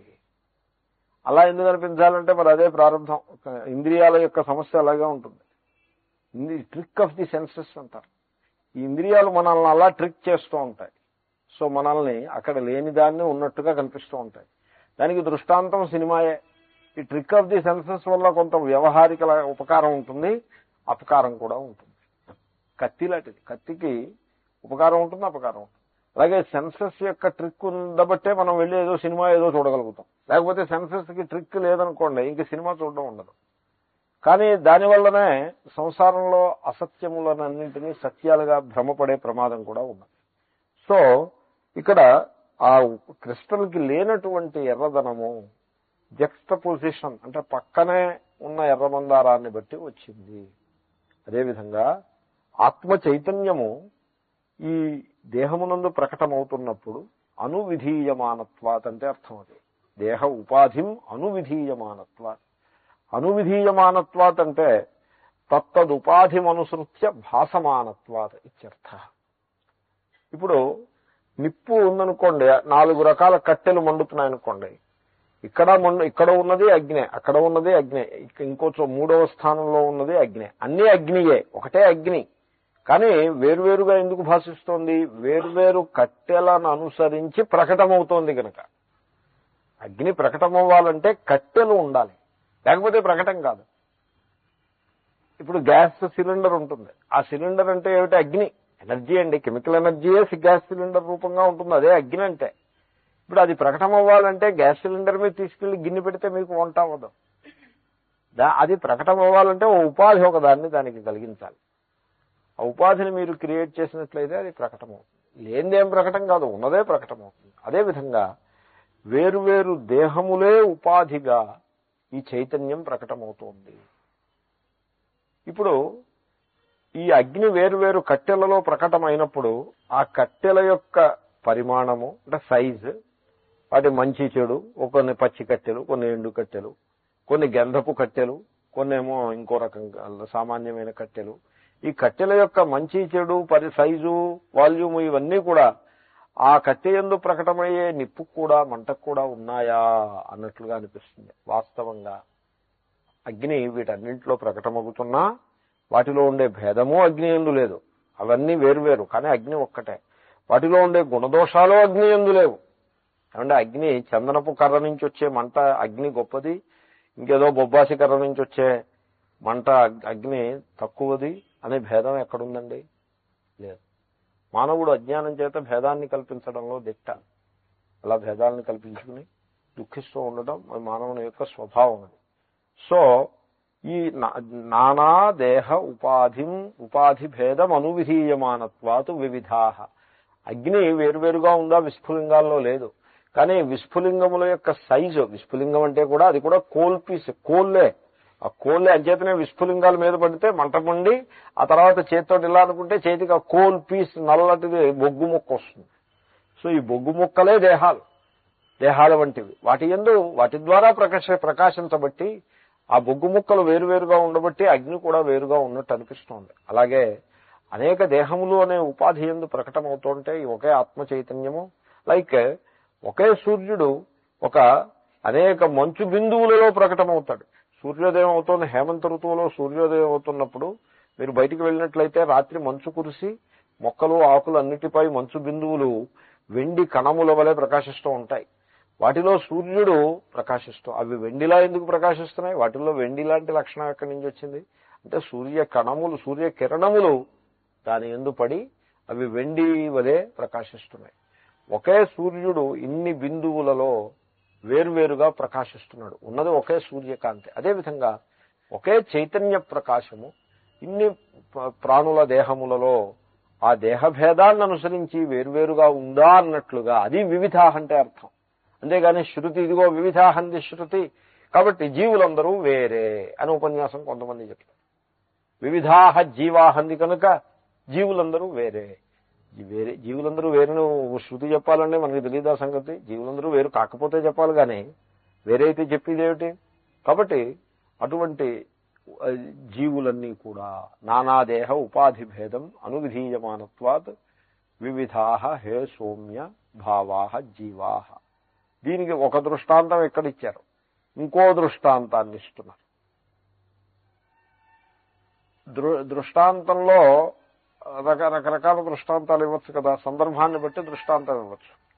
ఇంకో దృష్టాంతం శంకరులు ఇచ్చారు, శృతి ఒక రకం దృష్టాంతం ఇచ్చింది. ఇప్పుడు ఆకాశాదివత్ ఘటాది పరిచ్ఛిన్నా సుషిర భేదా ఘటాద్యుపాధి ప్రభేదం. ఇప్పుడు సుషిర భేదా వేర్వేరు జీవులు ఉన్నట్లుగానే ఆకాశ దృష్టాంతం తీసుకోండి. సుషిరము అంటే ఛిద్రము, సుషిరము అంటే ఛిద్రము, అవకాశము లేక ఛిద్రము. ఇప్పుడు మీకు ఆకాశము సర్వవ్యాపకంగా ఉన్నది, కానీ మీరు సర్వవ్యాపకంగా ఉన్న ఆకాశంతో మీకు ప్రయోజనం తక్కువ. అలా అనిపిస్తుంది. ప్రయోజనం తక్కువ, ఆకాశం లేకపోతే ఏముంది, ఏమీ లేదు. కానీ అలా అనిపిస్తుంది. మీకు అవకాశం కావాలి. మీకు కావలసింది ఆకాశం కాదు, అవకాశం కావాలి. ఇది ఎలాగంటే పెట్టిలో పుస్తకం పెట్టుకుందామంటే చోటు లేకపోతే అయ్యో పుస్తకానికి చోటు లేదని నేను బాధపడుతుంటే ఆకాశం సర్వవ్యాపకం అంటే ఉపయోగం ఏమిటి? ఆకాశం సర్వవ్యాపకమే, కానీ నాకు కావాల్సిందే సర్వవ్యాపకమైన ఆకాశం కాదు, అవకాశం కావాలి. ఈ అవకాశము దీనికి సుషిరము అని పేరు, ఛిద్రము. ఇప్పుడు ఈ సుషిరము అనేది మీరు ఎప్పుడైనా ఇది విన్నారా? ఈ వెస్సెల్స్ లో స్పేస్ ఉంటుంది, బ్లడ్ వెస్సెల్స్. ఆ ప్లేస్ మూసుకుపోతే రక్త ప్రసారానికి ఆటంకం కలుగుతుంది, తద్వారా హార్ట్ ప్రాబ్లమ్స్ అవి వస్తాయి. సో అక్కడ ఇష్యూ సుషిరమే. సుషిరము is the issue there. Heart, the space in heart, that space it becomes reduced. ఒక అమౌంట్ ఆఫ్ స్పేస్ ఉండాలి హార్ట్ లో కానీ వెసల్స్ లో కానీ. Certain space should be there. ఈ కొలెస్ట్రాల్ డిపాజిట్ అవడం చేత ఆ స్పేస్ తగ్గిపోతుంది. మనం నెయ్యి అవి వేసుకుని చెయ్యి జిడ్డు కూడా వదలని విధంగా భోజనాలు అవి చేస్తే ఆ కొలెస్ట్రాల్ డిపాజిట్స్, కొలెస్ట్రాల్ అది వాటర్ సాల్జిబుల్ కాదు. అది కొలెస్ట్రాల్ అనేది వాటర్లో డిజాల్వ్ అవ్వదు. అది వాటర్లో డిజాల్వ్ అవ్వదు కనుక చిన్న చిన్న పార్టికల్స్ కింద బ్లడ్ లో తేలి ఆడుతూ ఉంటుంది. హై డెన్సిటీ అయితే కొట్టుకుపోతుంది బ్లడ్ యొక్క ప్రవాహంలో, లో డెన్సిటీ అయితే అక్కడే కూర్చుంటుంది. ఓ పార్టికల్ వెళ్ళి అక్కడ కూర్చుంటే ఆ పార్టికల్ ఇంకో పార్టికల్కి న్యూక్లియస్ లాగా యాక్ట్ చేస్తుంది, ఇంకో పార్టికల్ వచ్చి అక్కడ కూర్చుంటుంది. అలాగే 1 నెల 2 నెలలో అయ్యేప్పటికీ ఆ వెస్సల్లో ఉండే చోటు తగ్గిపోతే వీడికి బీపీ పెరుగుతుంది. సో ఈ విధంగా దేహం లోపల కూడా ఆకాశము ఉన్నది, కానీ ఆకాశం కాదు అక్కడ పాయింట్, అవకాశము. సుషిరము, పెట్టిలో కానీ అయితే కుండలో నీళ్లు పోసుకోవాలంటే మనకు కావాల్సింది సుషిరము, ఛిద్రము. ఇవన్నీ పేర్లు, సంస్కృత నామధేయాలు. అవకాశము. సో సుషిర భేదా. ఇప్పుడు ఈ సుషిర భేదాలు ఉన్నాయి. ఈ సుషిరం వేరు, ఈ సుషిరం వేరు, ఈ సుషిరం వేరు. ఘటాకాశం వేరు. ఘటాకాశం అంటే కుండలోని ఆకాశం, మఠాకాశం. మఠాకాశం అంటే ఇదంతా మఠం అనుకోండి. పూర్వాలు మఠం అంటే ఇల్లు, మఠాకాశం. మహాకాశం, ఇన్ని ఆకాశాలు ఉన్నాయి. మళ్ళీ కుండల సైజును బట్టి ఆకాశాలు మారుతూ ఉంటాయి. నిజానికి మీరు కుండ కొనుక్కొచ్చారంటే అర్థం ఆకాశాన్ని కొనుక్కొచ్చారనే అర్థం. ఓ రకంగా ఒక విశిష్టమైన అవకాశాన్ని మీరు మోసుకొస్తారు కుండ అంటే అర్థం అది. సో అలా కాకపోతే మొత్తం కుండంతా మట్టితోటి నింపేసి అలా తెచ్చుకోరు కదా. ఒక సాలిడ్ కుండ ఎవడైనా తెచ్చుకొస్తాడా? తెచ్చుకోడు. దాంట్లో అవకాశమే కావాల్సింది అవకాశమే మనకు కావాలి. కాబట్టి ఈ అవకాశం వేరు, ఈ అవకాశం వేరు, ఈ అవకాశం వేరు అని మనం సుషిర భేదములను భావనం చేస్తున్నాం. ఈ సుషిర భేదములు వాస్తవమా? వాస్తవం కాదు. ఘటాది ఉపాధి భేదం అనుభవంతి. ఈ సుషిర భేదములు ఉన్నాయి. దేన్ని అనుసరించి ఉన్నాయి? అను అంటే అనుసరించి, ఆఫ్టర్, భవంతి ఉంటున్నాయి. దేన్ని అనుసరించి ఉంటున్నాయి? వాస్తవంగా ఈ సుషిరము అసుషిరము భిన్న భిన్నములు అని కాదు. ఘటాది ఉపాధి భేదం. ఈ ఘటంలో ప్రకటమవుతుండే లేకపోతే అనుభవానికి వచ్చే ఏ అవకాశము గలదో, ఈ అవకాశము 100 ml అవకాశము, ఇది 200 ml అవకాశము. ఈ 100 ml 200 ml అన్నది ఆకాశము యొక్క సైజు కాదది, అది ఘటము యొక్క సైజు. మీరు ఆకాశం గురించి చెప్పమంటే ఘటాన్ని గురించి చెప్తారు ఏమిటి అంటే, మరి ఆకాశము ఘటంలో ప్రకటమవుతోంది, అందుకోసం అలా అంచేత ఉపాధి అయింది అది. దాంతో మనం లోతుగా ఆలోచించకుండా ఊరికే సూపర్ఫిషియల్ గా చూసిన సందర్భంలో ఘటము యొక్క పరిమాణము ఆకాశము యొక్క పరిమాణమా అన్నట్లుగా స్వీకరించబడుతూ ఉంటుంది. అలా ఘటం దగ్గర మీరు స్వీకరించడం వల్ల నష్టమేం లేదు. నిజానికి అలాగా అవసరం కూడా. ఏదైనా దాంట్లో ఏదైనా పెట్టుకోవాలంటే అలాగా అవసరం. కానీ ఆకాశము భిన్న భిన్నముగా ఉన్నది అని కనుక మీరు అనుకుంటే అది పొరపాటు. ఆకాశం భిన్న భిన్నంగా లేదు. ఆకాశం ఒక్కటండి, ఇన్ని ఆకాశాలు లేవు. ఆకాశం ఒక్కటే. అద్వైతవాదులు ఆకాశం ఒక్కటంటారు, ద్వైతవాదులు ఆకాశం 4 అంటారు. అలాగేమీ లేదు. అలా ఏమైనా ఉందా? ఎవరైనా మేము అద్వైతం కాదండి, మేము ద్వైతం అంచేతను మీరంతా అద్వైతం మీది, మేము ద్వైతవాదులం, మేము చెప్పిందే కరెక్టు, ఆకాశములు భిన్నము అని చెప్పారనుకోండి, మీకు ఏమనిపిస్తుంది? ఆకాశం భిన్నం ఏమిటండి? ఆకాశం ఒక్కటే. మరి అయితే భిన్నం భిన్నంగా అనుభవానికి వస్తుంది అంటే ఉపాధి భేదాన్ని అనుసరించి అనుభవానికి వస్తుంది. సరిగ్గా అదేవిధంగా జీవులు వేరువేరే, కానీ జీవులన్నిటి యందు ఉండే ఆ ప్రాణము, ఆ ప్రాణశక్తి, ఆ చైతన్య శక్తి అది ఒక్కటి. శంకరులు మాండూక్యోపనిషద్ భాష్యానికి ప్రార్థనా శ్లోకంలో చాలా అద్భుతమైన ప్రార్థన, ప్రజ్ఞానాంశు ప్రతానై స్థిరచర నికరై వ్యాపిభిర్వ్యాప్య విశ్వం అన్నారు. ఇంకా ఏదో ఉంది. సో ఆ పరమాత్మ విశ్వం వ్యాప్య, జగత్తునంతని కూడా ఆయనే వ్యాపించి ఉన్నాడు. ఎలా వ్యాపించేటండి అంటే సూర్యుడిని మనస్సులో పెట్టుకుని చెప్తున్నారు. సూర్యుడు మొత్తం భూగోళాన్నంతని వ్యాపించాడు. ఎలా వ్యాపించాడంటారు? సూర్య కిరణముల ద్వారా వ్యాపించాడు. Sun in a billion dew drops అన్నట్లుగా అలాగా. అదేవిధంగా ఈ పరమేశ్వరుడు వ్యాప్య విశ్వం, సమస్త జగత్తుని అంటే స్థిర చర నికరై వ్యాపిభిర్వ్యాప్య విశ్వం. కొన్ని ప్రాణులు, చెట్లు మొదలైన ప్రాణులు అలా నిలిచి ఉంటున్నాయి. కొన్ని ప్రాణులు ఇటు సంచరిస్తున్నాయి, పశుపక్ష్యాదులు, మనుష్యులు, క్రిమికీటకాదులు. సో ఈ విధంగా నిలిచి ఉండే ప్రాణిలోనూ ఆ ఇటు తిరుగాడే ప్రాణి, ఇన్ని రకముల ప్రాణుల యందు కూడా కిరణములు, వివిధములైన ఆ హిమ బిందువుల యందు సూర్య కిరణము, ఒకే సూర్యుడు తన కిరణముల ద్వారా వేర్వేరుగా ప్రవేశించాడా అన్న విధంగా ఇన్ని ప్రాణుల యందు కూడా ప్రజ్ఞానాంశు ప్రతానై, ప్రజ్ఞానము అనే కిరణముల ద్వారా. ఇక్కడ కిరణం ఏమిటి? ప్రజ్ఞానము అనే కిరణం. ఇక్కడ ఈ దేహమునందు ప్రజ్ఞానం ఉన్నది. ఎలా చెప్పగలరు ప్రజ్ఞానం ఉందని? కంటి ద్వారా ఆ ప్రజ్ఞానమే రూపాలను తెలుసుకుంటోంది, చెవి ద్వారా ఆ ప్రజ్ఞానం వల్లనే శబ్దముల యొక్క జ్ఞానం కలుగుతోంది. జ్ఞానం కలుగుతోంది కదండి. కంటితోటి జ్ఞానం కలుగుతోంది, చెవితోటి జ్ఞానం కలుగుతోంది, ముక్కుతోటి, మనస్సుతోటి, ఇంద్రియాలతోటి సర్వత్రా జ్ఞానం కలుగుతోంది. జ్ఞానం కలుగుతోంది అంటే ప్రజ్ఞానము, ఆ జ్ఞానము యొక్క మూలధాతువు ఈ దేహంలో ఉంది. ఈ దేహంలో ఉంది, మరో దేహంలో ఉంది, చెట్టు ఎందుంది, చేమ ఎందుంది, సర్వత్రా కూడా ఆ ప్రజ్ఞానము ఉన్నది. ఒక అంధుడు ఉన్నాడు, ఒక చూపు గలవాడు ఉన్నాడు, ఇద్దరు ఎందు ప్రజ్ఞానం ఉన్నది. ఒకటి ఎందు ప్రజ్ఞానం ఉంది, ఇంకొకటి ఎందు లేదు అని మీరు చెప్పలేరు. ఇద్దరి ఎందు ఉంది. మరి అయితే వీడు ఎందుకు చూడలేకపోతున్నాడు అంటే అది ప్రజ్ఞానము లేకపోవట కారణం కాదు. మరి ఏమిటి కారణము అంటే ఉపాధి ఎందు తేడా ఉండబట్టి. ఈ ఉపాధి వేరు, ఆ ఉపాధి వేరు. తేడాలన్నీ ఉపాధే గాని ప్రజ్ఞానంలో తేడా ఏం లేదు. అన్ని ప్రజ్ఞానములు ఒక్కటే. They have the same source, they originate from the same source. తత్ర చైవాపియంతి అని కూడా చెప్పబోతున్నారు. దాని నుండే పుట్టాయి, దాంట్లోనే కలిసిపోతాయి. మానవులు ప్రశ్నలు వేస్తూ ఉంటారు. పూర్వజన్మలో నేనేమిటి, నెక్స్ట్ జన్మలో నేనేమిటి అని ప్రశ్న వేస్తూ ఉంటారు. ఎందుకు వచ్చిన ప్రశ్న అండి? పూర్వజన్మలో మీరు పరమేశ్వరుడు, నెక్స్ట్ జన్మలో మీరు పరమేశ్వరుడు. Why don't you know that truth? So ఎవరో నాడీ గ్రంథం దగ్గరికి వెళ్ళారు. నాడీ గ్రంథం దగ్గరికి వెళ్తే ఆయన చెప్పాడు, అందరికీ ఒకేలా చెప్తే బాగుండదు అనుకున్నాడో, లేకపోతే కొంత వెరైటీ ఉండాలనుకున్నాడో ఏమో, మీకు ఇది ఆఖరి జన్మ అని చెప్పాడు ఆ వ్యక్తి.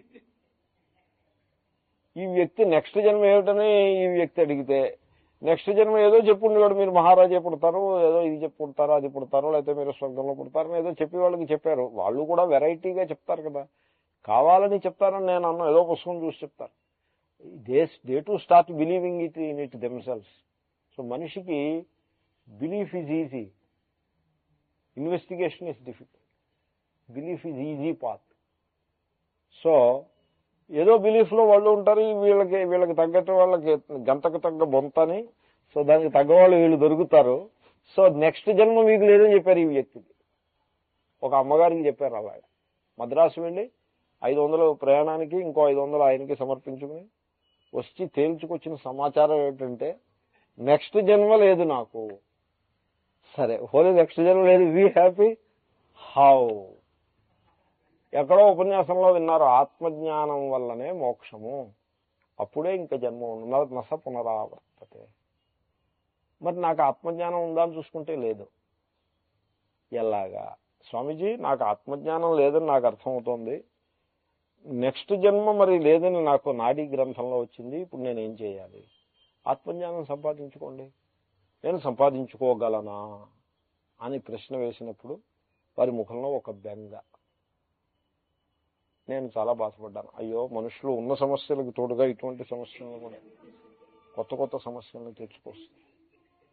Human beings are very complex beings. మనం ఏం చేస్తామంటే కష్టపడి కృషి చేసి కొత్త సమస్యను సృష్టించుకుని ఆ సమస్యతోటి దేవులాడుతూ దుఃఖిస్తూ బతకడం మనకు అలవాటు. నిజంగా this is what we do. వైరాగ్యం గురించి బోధిస్తే ఈ రోజులు ఎలా తయారయ్యాయంటే, వైరాగ్యం గురించి బోధించాలంటే కొంచెం ముందు వెనక చూసుకోవాల్సి వస్తుంది. ఆఖరికి సాధు సమాజంలో కూడా వైరాగ్యం గురించి బోధించడానికి వెనకాడాల్సి వస్తుంది. ఏమిట్రా వీడు, ఏదో నలుగురం కలిసి ఏదో ఉల్లాసంగా ఉందాం అనుకుంటే వీడు వైరాగ్యం అంటాడు, వీడు మొహం ఇచ్చారని అనుకుపోతారేమోనని భయం వేస్తుంది. సాధు సమాజంలో కూడా వైరాగ్యం అనే మాట ఎత్తడానికి సందేహం కలుగుతుంది. అంచేతనే సాధువులకి సమాజం ఎందుకండి? సాధువులు ఏకాంతంలో కూర్చుని విరక్తిగా గడపాల్సిన వాళ్ళు, కానీ సమాజంతో పనేమిటి? కాబట్టి సాధు సమాజానికి కూడా వెళ్ళబుద్ధి కాదు. Society is like that, all superficial approach. Anyway, the point is, పూర్వజన్మ ఏమిటి, పరజన్మ ఏమిటి, ఎందుకు వచ్చిందండి ఈ ప్రసక్తి అంతాను? As of now you are one ray of that infinite source అక్షరం. యు ఆర్ వన్ రే. సూర్యకిరణము సూర్యుల్లో విలీనం అయిపోతుంది. దానికోసం నేను ఇంతకుముందు ఎక్కడున్నాను, ఇప్పుడు ఎక్కడున్నాను, ఎందుకు ఈ సమాచారం అంతా కూడా అర్థమైన సమాచారం కాదు. కాబట్టి సో ఘటాద్యుపాధి తత్ర చైవాపి యంతి, ఇంతే భేదం, అంతకంటే వస్తు స్వరూపంలో భేదమేమీ లేదు. సో ప్రజ్ఞానాంశు ప్రతానై. ఇప్పుడు కూడా ఏమని చెప్తారంటే మహాత్ములు, don't be concerned about what appears in consciousness, be conscious of the consciousness. ఇప్పుడు మీకు ఏదైనా ఒకటి కనపడింది అనుకోండి, ఆ కనపడ్డది ఏమిటి అని మీ మనస్సు మీ దృష్టి అంతా దాని మీద పెట్టారనుకోండి, అదే ఒక పద్ధతి. అంటే అప్పుడు అది యథార్థం అన్నట్టుగా భాషిస్తుంది. అలా కాకుండా ఇది కనపడింది నిజమే, ఇది ఎలా కనపడింది? ప్రజ్ఞానాంశు ప్రతానం. ఆ ప్రజ్ఞానాంశువు, అంశువు అంటే కిరణం, ఆ ఆ ప్రజ్ఞానము అనే కిరణము దాని మీద పడబట్టే అది కనపడింది. లేకపోతే ఎలా కనపడుతుందండి? ఏమంటే రోజా గొప్పదా? రోజాని చూచి సంతోషించే పురుషుడు గొప్పవాడా? పురుషుడే గొప్పవాడు. కానీ మనం ఎలా బతుకుతున్నాము? నేను శుద్ధ అయోగ్యుడిని, నా చుట్టూ ఉన్న జగత్తే సర్వము అనే విధంగా మనం జీవిస్తూ ఉంటాం. ఎంత పొరపాటో చూడండి. సో ఆ ప్రజ్ఞానము, ఈ దేహమునందు ఆ ప్రజ్ఞానము ఉన్నది. Be conscious of the consciousness. ఆ ప్రజ్ఞానాన్ని, ఏ ప్రజ్ఞానం వల్లనైతే కన్ను చూస్తుందో, చెవి వింటుందో, ఆ ప్రజ్ఞానము యొక్క మహిమను దాని యందు మనస్సుని లగ్నం చేసే ప్రయత్నం చేయండి. Try to come to grips with that. Don't you bother about what comes to light in that ప్రజ్ఞాన. ఏమిటి ఆ ప్రజ్ఞానంలో ఏమిటి ప్రకాశిస్తుంది? ఈ జగత్తంతా ప్రకాశిస్తుంది. ఏమిటి జగత్ అంటే ఏమిటి? మీరు జగత్తులో, మీరు అనుకునే జగత్తులో ఏదైనా ఒక అంశాన్ని తీసుకోండి. Any blessed thing you take and tell me, is it real? Is it not transitory? కాబట్టి ఈ జీవితంలో ఏదీ సత్యం కాదు. సర్వము అలా చేయి జారిపోయేది. ఏదీ మిగలదు. ఒక్కటే మిగులుతుంది. ఆఖరికి ఈ దేహాన్ని విడిచిపెట్టే సమయంలో కూడా ఆ ప్రజ్ఞానమే మిగులుతుంది. నేను ఈ దేహాన్ని విడిచిపెట్టేస్తున్నాను అనే జ్ఞానంతో వీడు విడిచిపెట్టే అవతలపోతాడు. కాబట్టి ఆ ప్రజ్ఞానము ఏదైతే కలదో అది it is like this ray of a sun. ఒక సూర్యుడు సమస్త జీవులకు తాను ఒక్కొక్కడై తోచు పోలిక ఏ దేవుండు అని. అలాగే దేవుణ్ణి అంటే ప్రకాశ స్వరూపుడు అని అర్థం. సో ఆ విధంగా భేదము కల్పితము, దేహభేదాన్ని అనుసరించి భేదము వచ్చింది. వాస్తవంలో ఆ అక్షర పరబ్రహ్మ నుండే ఈ ప్రజ్ఞానమంతా కూడా, ప్రజ్ఞాన కిరణములన్నీ కూడా ప్రకాశిస్తున్నాయి అని శంకరులు ప్రజ్ఞానాంశ ప్రతానై. శంకరుల వాణి చాలా గంభీరమైనటువంటి వాణి.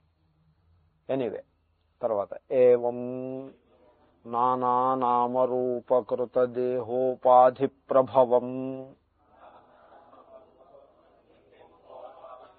అనుప్రజాయంతే తత్ర చైవ తస్మిన్నేవాక్షరే అపియంతి దేహోపాధి విలయం అనువిలీయంతే ఘటాది విలయం అన్వివ సుషిరభేదాః. ఏవం ఇదే విధంగా, అంటే ఆకాశ దృష్టాంతం చెప్పి అదే విధంగా నానా నామరూపకృత దేహ ఉపాధి ప్రభవం అనుప్రజాయంతే. అది ఇప్పుడు ఒక జీవుడు ఉన్నాడు, జీవుడు పుట్టాడు అన్నారు. జీవుడు పుట్టాడు అంటే చైతన్యం పుట్టిందా? ఇప్పుడు అద్దం చీకట్లో ఉంది, దాంట్లో సూర్యుడు లేడు. అద్దాన్ని బయటికి తీసుకొచ్చారు, దాంట్లో సూర్యుడు మిలమిలా మెరుస్తూ కనపడ్డాడు. ఇప్పుడు ఈ కొత్తగా అద్దంలో కనపడిన ప్రతిబింబము పుట్టిందా? అది పుట్టలేదు. పుట్టినట్లు అనిపించింది, దానికి పుట్టుకేమీ లేదు. సో ఎందుకంటే సూర్యుడు ఎప్పుడూ ప్రకాశిస్తూనే ఉంటాడు. అదేవిధంగా ఇక్కడ ఒక జీవుడు పుట్టాడని, గిట్టాడని, ఈ రకమైన వ్యవహారం ఏదైతే కలదో, ఈ వ్యవహారానికి మూలం ఏమిటంటే వాస్తవంగా ఆ చైతన్యము, ఆ ప్రజ్ఞానమే పుట్టిందనో, లేక ప్రాణమే పుట్టిందనో, లేక సత్య తత్వము, ఆ అక్షర పరబ్రహ్మ అది పుట్టిందనో కాదు. అది ఎప్పుడూ పుట్టదు, పుట్టినట్టు అనిపిస్తుంది. ఎలాగంటే దేహ ఉపాధి ప్రభవం అనుప్రజాయంతే. దేహము అనే ఉపాధి ఒకటి ఉంది, ఈ ఉపాధి పుడుతుంది. దేహ ఉపాధి ప్రభవం అను అంటే పశ్చాత్, ఆఫ్టర్, అనుసరించి, దాని వెనకాల, దాంతో పాటు. దాని వెనకాలంటే ముందు అది, దాని తర్వాత ఇదని కాదు, దాంతో పాటు. సో దేహ ఉపాధి, దేహము అనే ఉపాధి పుట్టుతుంది. దేహము అనే ఉపాధి పుట్టినప్పుడు నిజంగా పుట్టిదేమీ లేదండి. నిజంగా ఏమిటి పుడుతుంది? ఎప్పుడు పుడుతుంది? ఏది పుట్టదు. పుట్టినట్లు అనిపిస్తుంది, ఊరికే కన్వెన్షన్. అందరం కలిసి పుట్టుక అని అనుకుందాము. సరే, పుట్టుకని అనుకున్నాం కనుక దానికి టైం కూడా చూద్దాము. సరే చూద్దాం. టైం కూడా చూసాం కనుక తిథి వారం నక్షత్రం కూడా చూద్దాము. సరే చూసాం. మరి ఈ తిథికి ఆ తిథికి తేడా ఉంది కనుక ఏమైనా భేదాలు ఉంటాయా జీవితంలో, అది చూద్దాం. మొత్తానికి ఇంకో దారిలో పడిపోవడం, అలాగా అసలుది వదిలిపెట్టేసి ఇంకో అలా వెళ్ళిపోతూ ఉండడం, అది మళ్ళీ అదంతా వెనక్కి రావాల్సి ఉంటుంది. మీరు వెళ్ళిపోవచ్చు, వారే ఉంది. మళ్ళీ అదంతా న్యూట్రలైజ్ చేసుకుంటూ ఆత్మకు పుట్టుక లేదు అనే స్థితికి మళ్ళీ వెనక్కి రావాలి. అబ్బాయి ఈ జన్మలో మాకు కంగారు లేదంటే సరే, కంగారు లేకపోతే మళ్ళీ జన్మలో what ever it is. So దేహ ఉపాధి ప్రభవం అనుప్రజాయంతే. ఈ ప్రాణులన్నీ కూడా పుడుతున్నాయి అంటే పుడుతున్నట్లు అనిపిస్తున్నాయి, ఎందుకంటే దేహము అనే ఉపాధి ఒకటి ఉంది, అది ప్రభవం, అది పుట్టింది. అది పుట్టినప్పుడు ఆ పుట్టుకను, ప్రభవం అంటే పుట్టుకను అనుసరించి ప్రజాయంతే పుడుతున్నాయి. దేహం పుట్టింది, నేను పుట్టాను. అదేవిడు దేహం పుడితే నేను ఎలా పుట్టాను? నేనే దేహము గనుక. అదే నువ్వు దేహం ఎలా అవుతావయ్యా? దేహము నువ్వు అంటున్నావు ఓ పక్క నుంచి, నువ్వు నీచేత దర్శింపబడేది నువ్వెలా అవుతావు? నీచేత దర్శింపబడేదే అవుతుంది కనుక నువ్వెలా అవుతుంది అంటే, నాకు బాగా దగ్గరగా ఉంది కనుక. ఉపాధి అంటే అది ఎంత దగ్గర అంటే, అది ఉంటే నేను చూస్తున్నాను, అది లేకపోతే చూడటం లేదు కనుక అదే నేను. అది ఉంటే నేను నడుస్తున్నాను, అది లేకపోతే నేను నడవటం లేదు కాబట్టి అదే నేను అని, అదే నేను, నేనే అదే అని మమేకమైపోయి అంత దగ్గరగా ఉంది. అంచేతనే అజ్ఞానము అవివేకము వచ్చి పడ్డాయి. కొంచెం ఓపెసరంత దూరం ఉంటే అజ్ఞానం అవివేకం ఉండదు, కానీ జ్ఞానులకు దూరం బాగా భాషిస్తుంది. అజ్ఞానులకు అంటే దేహతాదాత్మ్యంతో జీవించడానికి అలవాటు పడితే మనకి ఆ దేహతాదాత్మ్యం అలాగే కొనసాగుతూ ఉంటుంది. కానీ మహాత్ములకి దేహతాదాత్మ్యానికి అతీతంగా జీవిస్తారు. They live in a different level of consciousness. దేహం కూడా కాన్షియస్నెస్సే కదండి. మీరు you have to be body conscious, then only there will be body. Unless you are body conscious, where is the body? ఇప్పుడు ఎనస్థీషియా ఇచ్చారు, where is the body? There is no body. మిగతా వాళ్ళకు ఉంటుంది కానీ వాడికి బాడీ లేదు కదండి. So the body అంటే బాడీ కాన్షియస్నెస్ ఉన్నప్పుడే బాడీ. బాడీ కాన్షియస్నెస్ ఉండాలి అంటే వీడు కాన్షియస్నెస్ స్వరూపం అయి ఉండాలి. కాబట్టి ఆ దేహతాదాత్మ్యంతో దేహతాదాత్మ్యం కొద్దో గొప్ప అందరికీ సమానమే, కానీ దేహమే నేను అనే ధోరణిలో జీవించరాదు. దేహమే నేను అనే ధోరణిలో ఒక సమాజం, మొత్తం సమాజం జీవిస్తూ ఉంటే అది చూడ్డానికి చాలా ఇబ్బందికరంగా ఉంటుంది. నేను చూస్తూ ఉంటా అమెరికాలోనూ, అక్కడ వాళ్ళకి దేహాత్మభావం తప్ప ఏమీ ఉండదు. దేహమే సర్వం. ఇంత పిసరు తేడా రాకూడదు ఒంటికి. ఏదైనా పిసరు తేడా వచ్చిందంటే వెళ్ళిపోయి హాస్పిటల్లో డాక్టర్ ముందు వాలిపోవడం.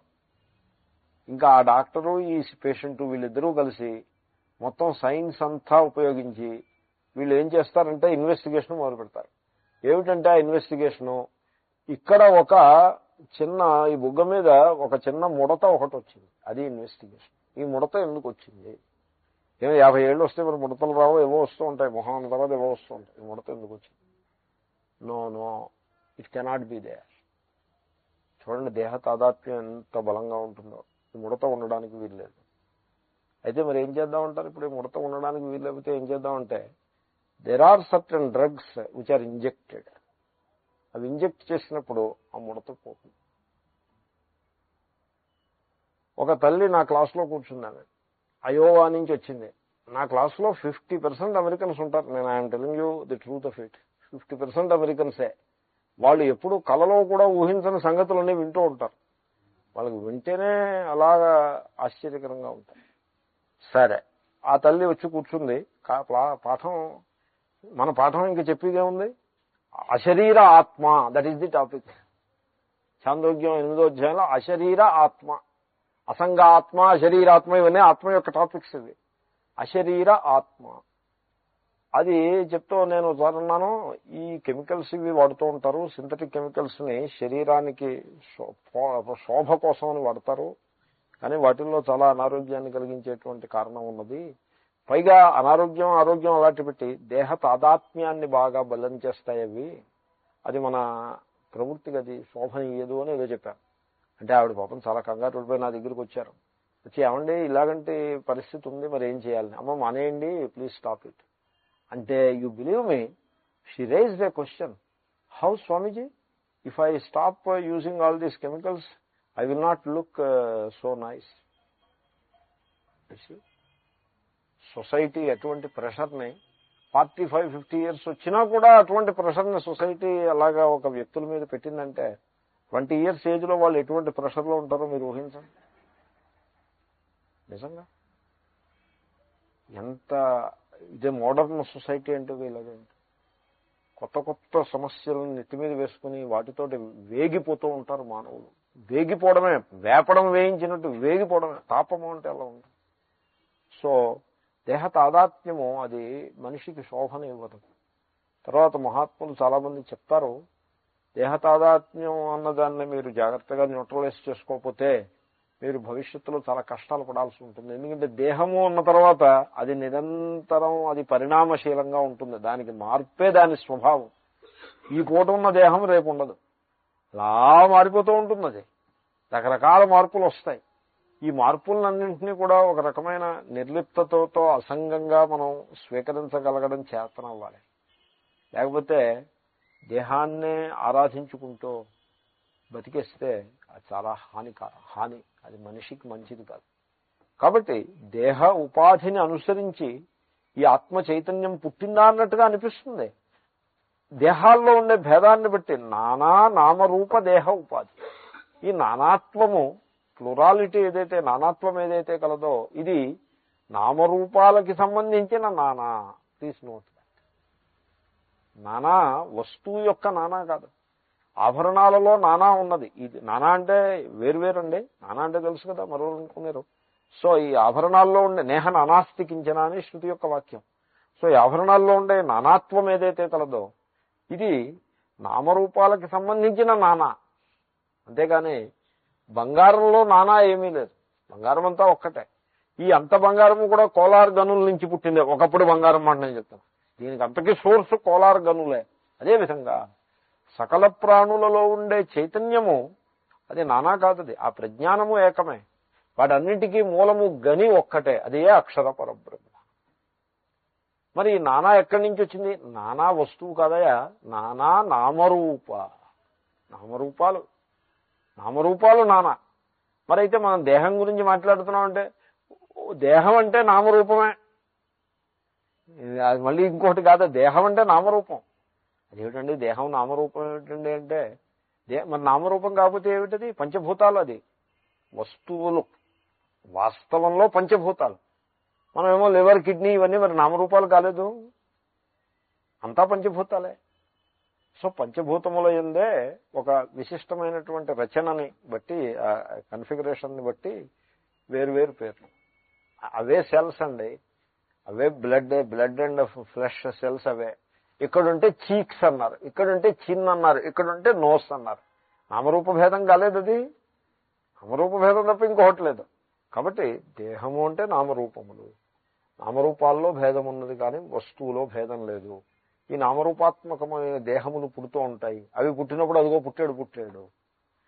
పుట్టి తత్ర చైవ తస్మిన్నేవ అక్షరే అపియంతి. మళ్ళీ ఈ ప్రజ్ఞానములన్నీ కూడా, ఈ ప్రజ్ఞాన కిరణములన్నీ కూడా మళ్ళీ ఆ అక్షరంలోనే, ఈ విస్ఫులింగములన్నీ మళ్ళీ అగ్నిలో కలిసిపోయినట్టుగా, అగ్నిలో కలిసిపోతాయంటే మళ్ళీ వెనక్కి వచ్చి పడతాయని కాదు, ఒక సర్వవ్యాపకమైన అగ్నిలో కలుస్తుంది. దృష్టాంతం ఎంతవరకు అంతవరకే. సో అదే అక్షర పరబ్రహ్మ నుండి వచ్చే ఈ నామరూపాలన్నీ, దేహములన్నీ మళ్ళీ దాంట్లోనే కలిసిపోతాయి. అపియంతి అంటే దాంట్లోనే విలీనమైపోతాయి. యంతి అంటే వెళ్ళిపోతాయి. అపి ఉపసర్గ. అక్కడ అపి అని ఉపసర్గ చేర్చేప్పటికీ అపియంతి అంటే విలీనమైపోతాయి. వెళ్ళిపోతాయంటే దాంట్లో వెళ్ళి కలిసిపోతాయి. సో ఎలాగా, ఎప్పుడు కలిసిపోతాయి? ఎప్పుడు పుట్టాయి? దేహోపాధి పుట్టినప్పుడు పుట్టాయి. దేహోపాధి విలయమను విలీయంతే. ఆ దేహము అనే ఉపాధి విలీనమైపోయినప్పుడు ఇవి కూడా అన్ని విలీనమైపోతాయి. మళ్ళీ దీనికి ఇంకో దృష్టాంతం. ఎలాగా? ఘటాది విలయం అను సుషిర భేదాహ ఇవా ఉందిగా. సో ఇప్పుడు ఎలాగంటే ఒక కొండ ఉంది, ఒక గదిలో ఉంది. ఈ కుండ పగిలింది. కుండలోన ఆకాశం ఏమైనది? కుండలో ఆకాశం ఒకటి ఉంది కదా. ఇప్పుడు ఇంకా పాలు పోసుకుందుకు లేదు. పోనీ అంతకుముందు కుండ పంకులు రెండు ఇలా పడిపోయినా ఆకాశం అక్కడే ఉంది, పాలు పోసుకోమంటే ఇంకేం పోసుకుంటారు, అక్కడ పాలు పోసుకునేందుకు ఏం లేదు. అప్పుడు ఆ ఘటాకాశం ఏమైంది అంటే అది మనం ఏమని చెప్పాల్సి ఉంటుంది, ఆ ఘటాకాశం స్వర్గానికి వెళ్ళిందో మరో చోటుకి వెళ్ళిందో అని కాదు, ఘటాకాశము మహాకాశంలో విలీనమైపోయింది. సో ఘటాది విలయం అను సుషిర భేదాహ ఇవ. ఘటం ఎప్పుడైతే పగిలిపోయిందో ఘట ఛిద్రము అంటే ఘట అవకాశము, దాన్నే ఘటాకాశము అని అంటారు. అసుషిరము అది ఏమైనట్టది, అదే ఆకాశంలో కలిసిపోయింది, మహాకాశంలో కలిసిపోయింది. ఇక్కడో ఘటం అక్కడో ఘటం పగిలాయి అనుకోండి, ఈ ఘటాకాశం ఆ ఘటాకాశం ఈ రెండు ఆకాశాలు ఏమయ్యాయి, మహాకాశంలో కలిసిపోయాయి.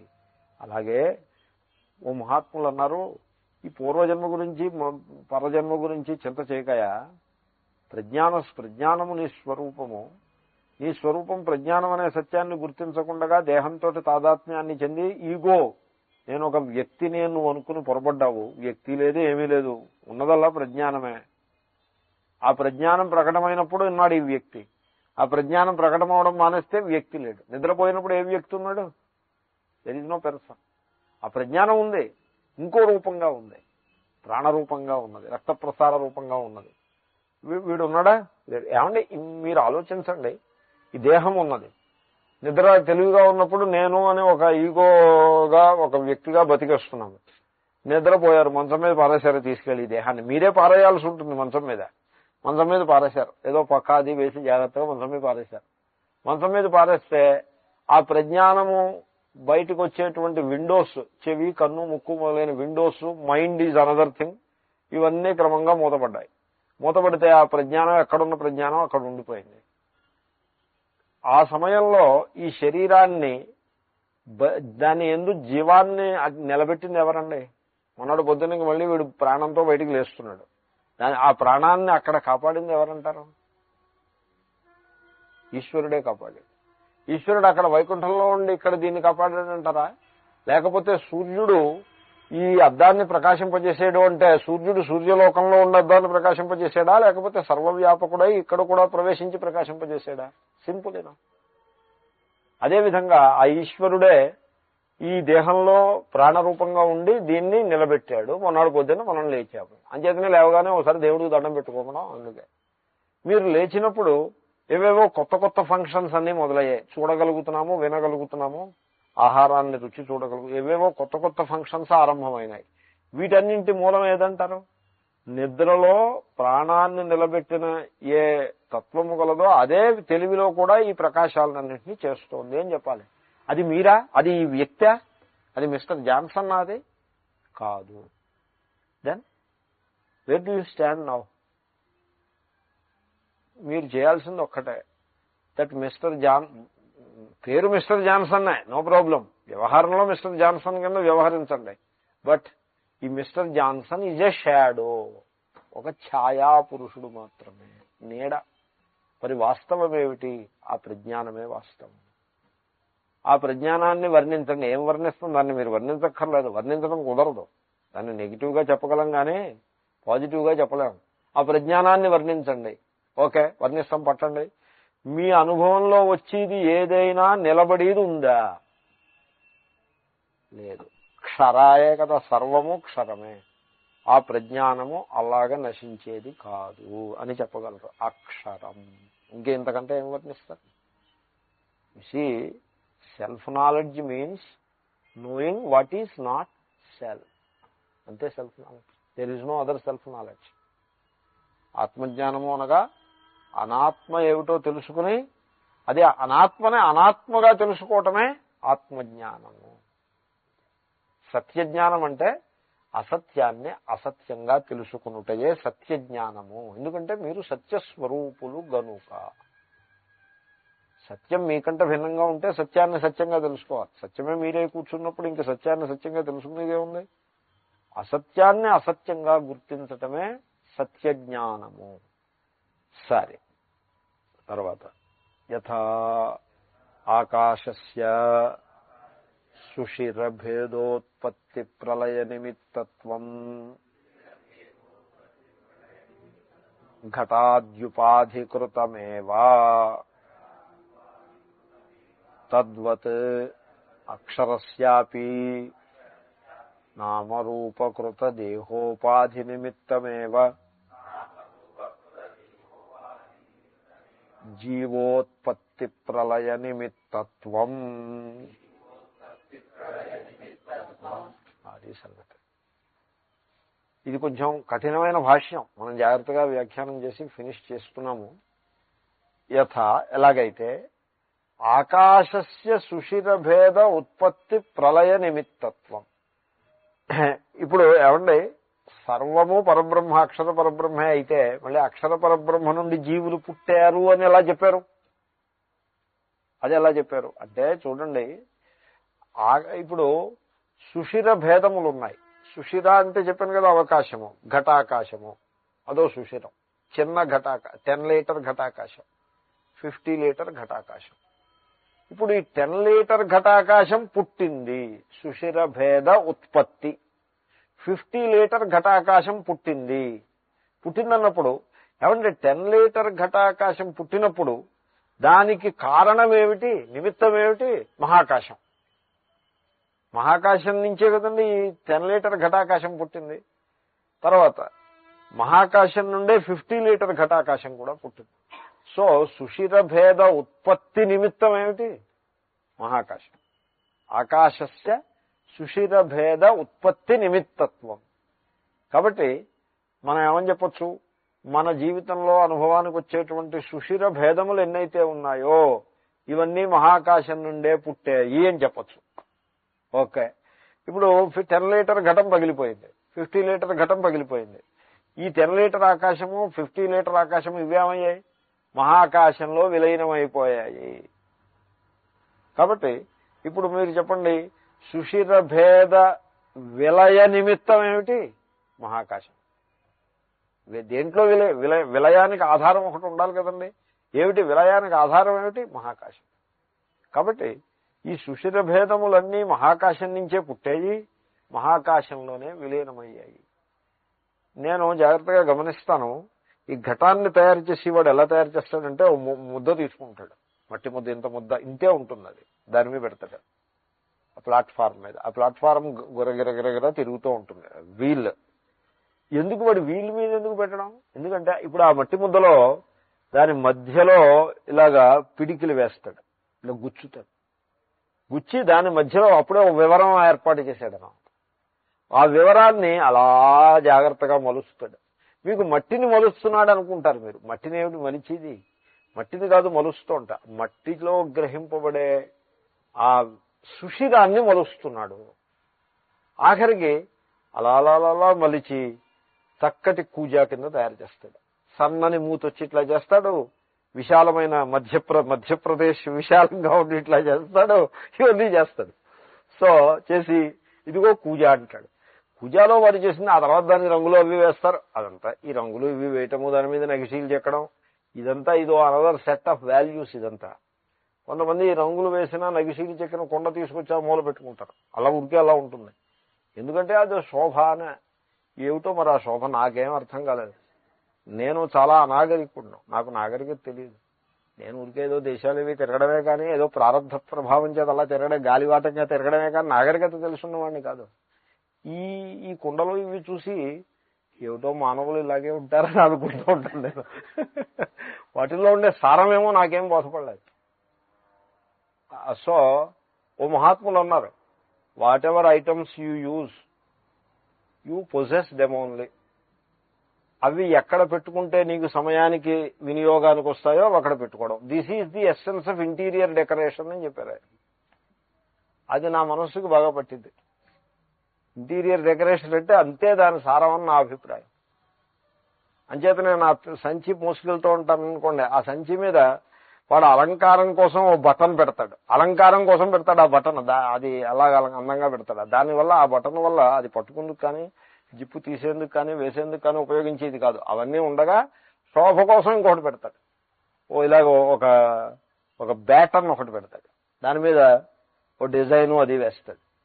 దానికేమో ఏదో బ్రాసో ఏదో పెట్టి నగిషీ చేస్తే మెరుస్తూ ఉంటుంది. నేనేం చేస్తానంటే ఈ బటన్ చూసి దీని వెనకాలే ఉందో చూస్తా. దాని వెనకాల 2 హుక్స్ ఉంటాయి. జాగ్రత్తగా 2 హుక్స్ తీసి బటన్ తీసి పక్కన పెడతా. ఎందుకంటే ఈ బటన్ ఒకటి మూత ఎక్కడికి పెడితే అక్కడికి. So the idea is this kind of values ఏవో ఉంటాయి, అన్నెసెసరీ వాల్యూస్ నా అభిప్రాయం. సో కుండ మీద నెగిషీలు ఇవి అలాంటి పెట్టి కుండ అనగా ఆ ఆకాశాన్ని ఒక విధంగా మలుచుకుని దాన్ని సుషిర భేదం కింద మనం డెవలప్ చేసుకోవటమే. కాబట్టి ఇప్పుడు ఈ సుషిర భేదము ఆకాశం నుంచే పుట్టింది. ఈ కుండ పగిలిపోయింది అనుకోండి, సుషిర భేదము మహాకాశంలో విలీనమైపోయిందనే చెప్పాలి. అంతే ఈ ప్రజ్ఞానం కూడా అంతే. దీనికోసం పూర్వజన్మ ఏమిటి, ఉత్తర జన్మ ఏమిటి, ఎందుకు వచ్చిన మీమాంస ఇదంతా కూడా ఈ ప్రజ్ఞానం ఎక్కడి నుంచి వచ్చిందంటే ఈ పంచభూతాలు కలిసి ఒక దేహం ఎప్పుడైతే ఆరంభమైందో ఆ సర్వవ్యాపకమైనటువంటి అక్షరతత్వం దాంట్లో తక్కువని రిఫ్లెక్ట్ అయిందంతే. దాంట్లో అలా ప్రకాశించేసింది అద్దంలో సూర్యుడు పడిపోయినట్టుగా. అద్దంలో సూర్యుడు పడకుండా మీరు ఆపగలరండి? ఆపలేరంతే. ఎందుకంటే సూర్యకాంతి యొక్క మహిమట్టిది, సర్వవ్యాపకం అది. అలాగే ఈ ప్రజ్ఞానం దీంట్లో ప్రకాశించేస్తోంది, దీన్ని ఎవడు ఆపగలడు? Nobody can stop it. So ఎప్పుడైతే దీంట్లో పడిపోయిందో బుద్ధి ఏదో రకంగా పనిచేస్తోంది, మనస్సు ఇంకో రకంగా పనిచేస్తోంది, ఇంద్రియాలు పనిచేస్తున్నాయి, ఈ దేహము అనేక కర్మల్ని చేస్తుంది, దాంట్లో బలం ఉన్నంతకాలం చేస్తుంది. ఇంకా ఆ ప్రజ్ఞానం యొక్క శక్తిని అది తట్టుకోలేని స్థితి వస్తే కుండ విచ్చిపోయినట్టుగా విచ్చిపోతుంది. నా వల్ల కాదు బాబోయ్ అని విచ్చిపోతుంది, అంతే, over. That is the end of it.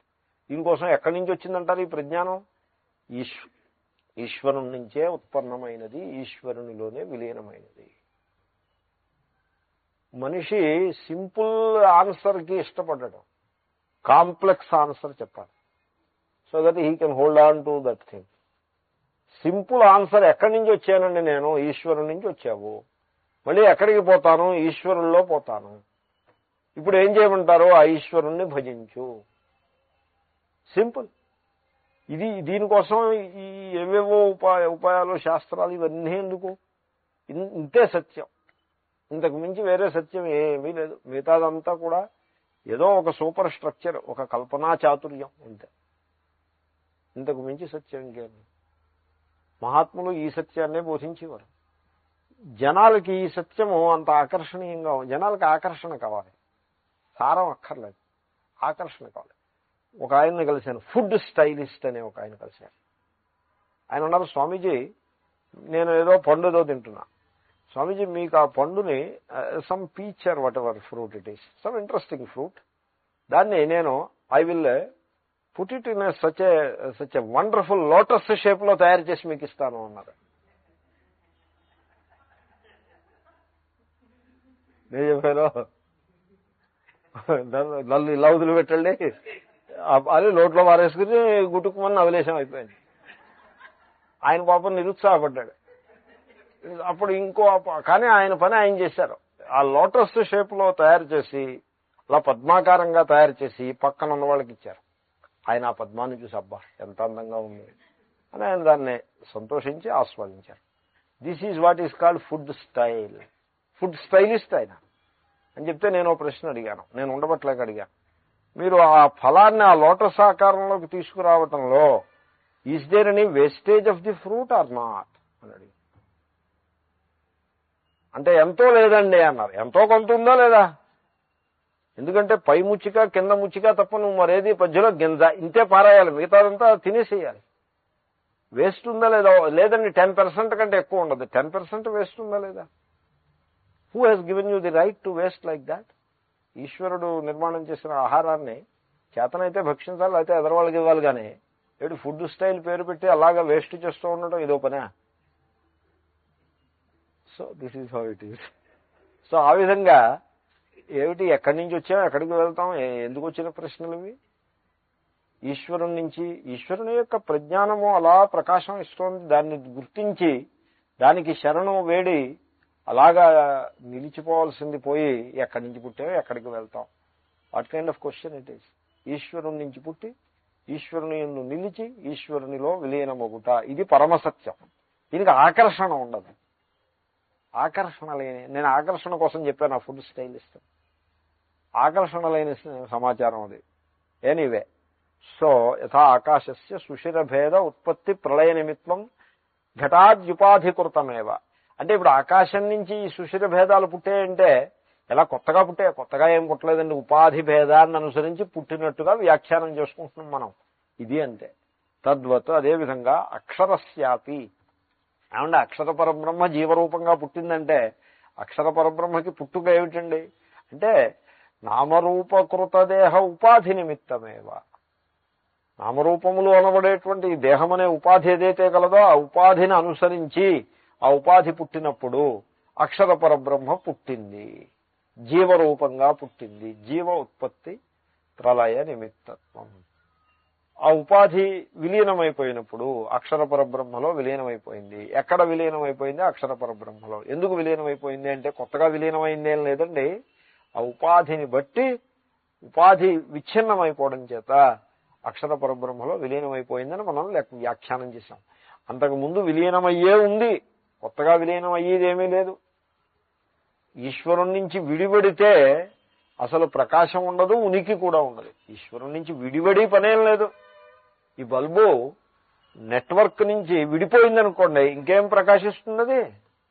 అది ప్రకాశిస్తున్నంతసేపు నెట్వర్క్ ఉందే ప్రకాశిస్తుంది. పుట్టినప్పుడు నెట్వర్క్ నుంచి పుడుతుంది, ఆర్పేస్తే నెట్వర్క్లో విలీనమైపోతుంది. అన్ని బల్బులు అంతే. మనం అందరం కూడా we are all so many bulbs of in the network of universal prana. కాబట్టి నెట్వర్క్ కాన్స్టెంట్ గా ఉంటుంది. నెట్వర్క్ లో హెచ్చు తగ్గులు ఉండవు. బల్బులు కొన్ని కొత్త బల్బులు వెలుగుతూ ఉంటాయి, పాత బల్బులు ఆరిపోతూ ఉంటాయి, అంతే. That's it, period. That's it. ఈ సత్యాన్ని గుర్తించాలి. ఇది చాలా సింపుల్ సత్యం, వెరీ ఆబ్వియస్ ట్రూత్ ఆల్సో. దీంట్లో అంత పెద్ద కష్టమే ఉందండి, దీన్ని తెలుసుకోవడానికి ఏమంత పెద్ద కష్టపడాలి? It is so simple and so obvious. And human mind misses always the simple and obvious truth. It wants some work up, some structure కావాలి హ్యూమన్ మైండ్కి. స్ట్రక్చర్ కావాలంటే people get what they deserve. It is as simple as that. Structure కావాలంటే structure ఇచ్చేవాళ్ళు ఉంటారు, ఏముంది. కాబట్టి అంటే ఏదో లోకంలో ఏదో చెప్తున్నారనే అభిప్రాయం కాదు. సమాచారం ఉంటుంది సమాజంలో, అది మన అందరి మీద పడుతూ ఉంటుంది. మనము దాన్ని కొంచెం జాగ్రత్తగా వివేకంతో పరిశీలించి we have to accept it. ఆ గాలివాటంలో కొట్టుకుపోకూడదు. అది దట్ ఈస్ ది ఐడియా. ఎందుకంటే పరమ సత్యము దాన్ని అలా గట్టిగా పట్టుకుని వేలాడటం అది సాధకుల యొక్క లక్షణం. సరే, తర్వాత మంత్రం. దివ్యో హ్యమూర్తః పురుషః సబాహ్యాభ్యంతరో హ్యజః అప్రాణో హ్యమనాః శుభ్రః హ్యక్షరాత్ పరతః పరః. చాలా గొప్ప మంత్రం, విస్తారమైన వివరణ కలిగిన మంత్రం. సో ఈ పరబ్రహ్మ ఉన్నదే, అక్షర పరబ్రహ్మ దివ్య, దివ్యమైనది. దివ్యమైన అంటే ఇప్పుడు అక్షర పరబ్రహ్మ ఎక్కడుంది? ఈ దేహమునందు ప్రజ్ఞాన రూపంగా ప్రకాశిస్తోంది కదండి. సో ఈ ప్రజ్ఞాన రూపంగా ప్రకాశిస్తుంటే ఈ దేహంలో ఈ శరీరం ఉన్నదే, ఇది దివ్యం కాదు. ఇది శరీరం దివ్యం కాదు. శరీరమందు ప్రకాశించేటువంటి ప్రజ్ఞానము దివ్యం. బల్బు దివ్యం కాదు, దాంట్లో ఉండే ఎలక్ట్రిసిటీ దివ్యం. అది ఎప్పటికీ నశించేది కాదు. అది ఓ రూపంలోంచి మరో రూపంలోకి మారిదే కానీ నశించేది కాదు. కాబట్టి దివ్య, దివ్య అంటే అర్థం అదే. అలౌకికము అని కూడా చెప్పచ్చు. అంటే లౌకిక విషయాల వంటిది కాదు. లౌకిక విషయాలు నామరూపాత్మకంగా ఉంటాయి. ఈ ఆత్మ చైతన్యము పరబ్రహ్మ దివ్య, దివిభవ, దివ్య. ఇవి ఎక్కడో 7th హెవెన్లో ఉంటుంది అని అలాగే చెప్తే అది ఉరికే పురాణ గాథ కింద ఉంటుంది, ఉపనిషద్వాక్యంగా ఉండదు. దివ్య అమూర్త, దానికి ఒక ఆకారము లేదు. ఆకాశాన్ని గురించి చెప్పాలంటే ఏం చెప్తారు? అమూర్త అని చెప్పాల్సి ఉంటుంది. ఆకారం ఎందుకండి? ఆకారం మీద మనస్సు బాగా దృఢంగా అలవాటు పడిపోయి అధ్యతనే నేను నామరూపాలను బాగా డైల్యూట్ చేసే ప్రయత్నం చేస్తూ ఉంటాను నేను. బికాజ్ దాంట్లో ఉండే ట్రిక్ నాకు తెలుసు. ఆ ట్రిక్ ఏమంటే మనస్సు నామరూపాల మీద అంకితమై ఉన్నంత కాలము మీకు సత్యం దొరకదు. అది దాంట్లో ఉండే ట్రిక్. నామరూప you should be able to negate name and form. నామరూపాలని అలాగ తిరస్కరించి ఆ నామరూపములకు అతీతమైనటువంటి ఆ తత్వాన్ని మీరు పట్టుకోవాల్సి ఉంటుంది. ఎలాగ మనస్సుతోటి పట్టుకోవడం కుదరదు. ఎందుకంటే మనస్సు నామరూపాలకి మాత్రమే అంకితమై ఉంటుంది. నామరూపాలు దాటితే అది మనస్సుకి దొరకదు. అది మరి ఎలాగా అంటే మనస్సు చేతను స్వీకరింపబడుతూ ఉండే నామరూపములు అయథార్థము అనే దృష్టిని బాగా అలవాటు చేసుకుంటే you will be able to transcend the name and form and also the mind simultaneously. కాబట్టి దట్ ఆ ఇన్ఎక్స్ప్లికబుల్, వాక్యాల్లో వర్ణింపశక్యము కానిది కేవల సత్త, that sense of being and also that self evident being, దానిని మీరు పట్టుకోగలుగుతారు. యూ కెన్ ఆత్మ సంవేద్యతాం ఆయాతి అని అంటారు శంకరులు చాందోగ్య భాష్యంలో. అది మీరు మీ అనుభవానికి తెచ్చుకోగలుగుతారు. ఎప్పుడో తెలుసునండి, మీరు నామరూపముల మనస్సుకు అతీతంగా మాత్రమే దాన్ని అనుభవానికి తెచ్చుకోగలుగుతారు. మనస్సుకు అతీతంగా అది అనుభవానికి రావాలి అంటే మనస్సుకుండే లక్షణాలని కొంత డైల్యూట్ చేయాల్సి ఉంది.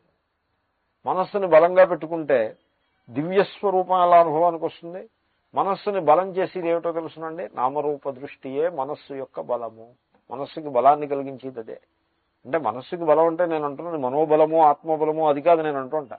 మనస్సులో ఉండే అజ్ఞానం పకడ్ ఉంటుంది, గట్టిగా పట్టుకుని ఉంటుంది. ఏమిటి అజ్ఞానం యొక్క పకడ్ ఏమిటంటే నామరూపాలే. అందుకని నామరూపములకు అతీతమైనటువంటి తత్వాన్ని తెలుసుకునే ప్రయత్నం చేస్తూ ఉండాలి. నామరూపాలని న్యూట్రలైజ్ చేస్తూ ఉండాలి. అంచేతనే శృతి అమూర్త, నామరూపములకు అతీతమైనది, ఒక విశిష్టమైన రూపము లేనిది. ఎందుకంటే సర్వవ్యాపకమైనటువంటి తత్వము అది విశిష్ట రూపాన్ని ఎలాగ కలిగి ఉంటుంది? విశ్వం విష్ణు అని ఉంటుంది. విష్ణు అంటే నామరూపములకు అతీతంగా సర్వవ్యాపకమైనటువంటి ఆ ప్రజ్ఞానతత్వానికి విష్ణువు అని పేరు. వ్యాప్నోతీతి విష్ణు. కానీ మనము చతుర్భుజ రూపంగా శంఖచక్ర గదా అసీధార వరద అభయ ఇలాంటివన్నీ భావన చేస్తాము. మరి ఇది ఈ సమాచారం అంతా ఏమిటి అంటే ఈ సమాచారం అంతా ఉపాసన కోసం సమాచారం. కానీ వాస్తవంగా విష్ణువు అనే ఒక ఆయన అలా కూర్చుని అక్కడ నిలబడి ఉంటాడని, ఆయన ఇటోటు తిరుగుతూ ఉంటాడని అలాగా కాదు. విష్ణువు కంటే భిన్నంగా ఏదీ లేదు అని ఆ అమూర్తత్వాన్ని తెలుసుకునేదాకా మీరు ప్రయాణం చేయాల్సి ఉంటుంది. దివ్యో హ్యమూర్త పురుష. అలాగంటే ఈశ్వరుని యందు అటువంటి నామరూప భేదం లేదు అని మనం తెలుసుకోవాల్సి ఉంటుంది. పురుష అంటే పూర్ణ. ఎక్కడో ఓ చోట అతుక్కుపోయి ఉంటే పూర్ణుడు ఎలా అవుతాడు? పూర్ణ. పురిషయ వస్తుంది, భాష్యకారులు చెప్తారు. సబాహ్యాభ్యంతర. ఏమంటే ఇప్పుడు ఈ పరమేశ్వరుడు గురించి కదా మనం తెలుసుకుంటూ ఉంటా. ఈ ఈశ్వరుడు బయట ఉన్నాడా లోపల ఉన్నాడా? సో అగ్నిర్దేవో ద్విజాతీనాం. వైదికులకు దేవుడు అంటే అగ్నిహోత్రమే దేవుడు. మునీనాం హృది దైవతం.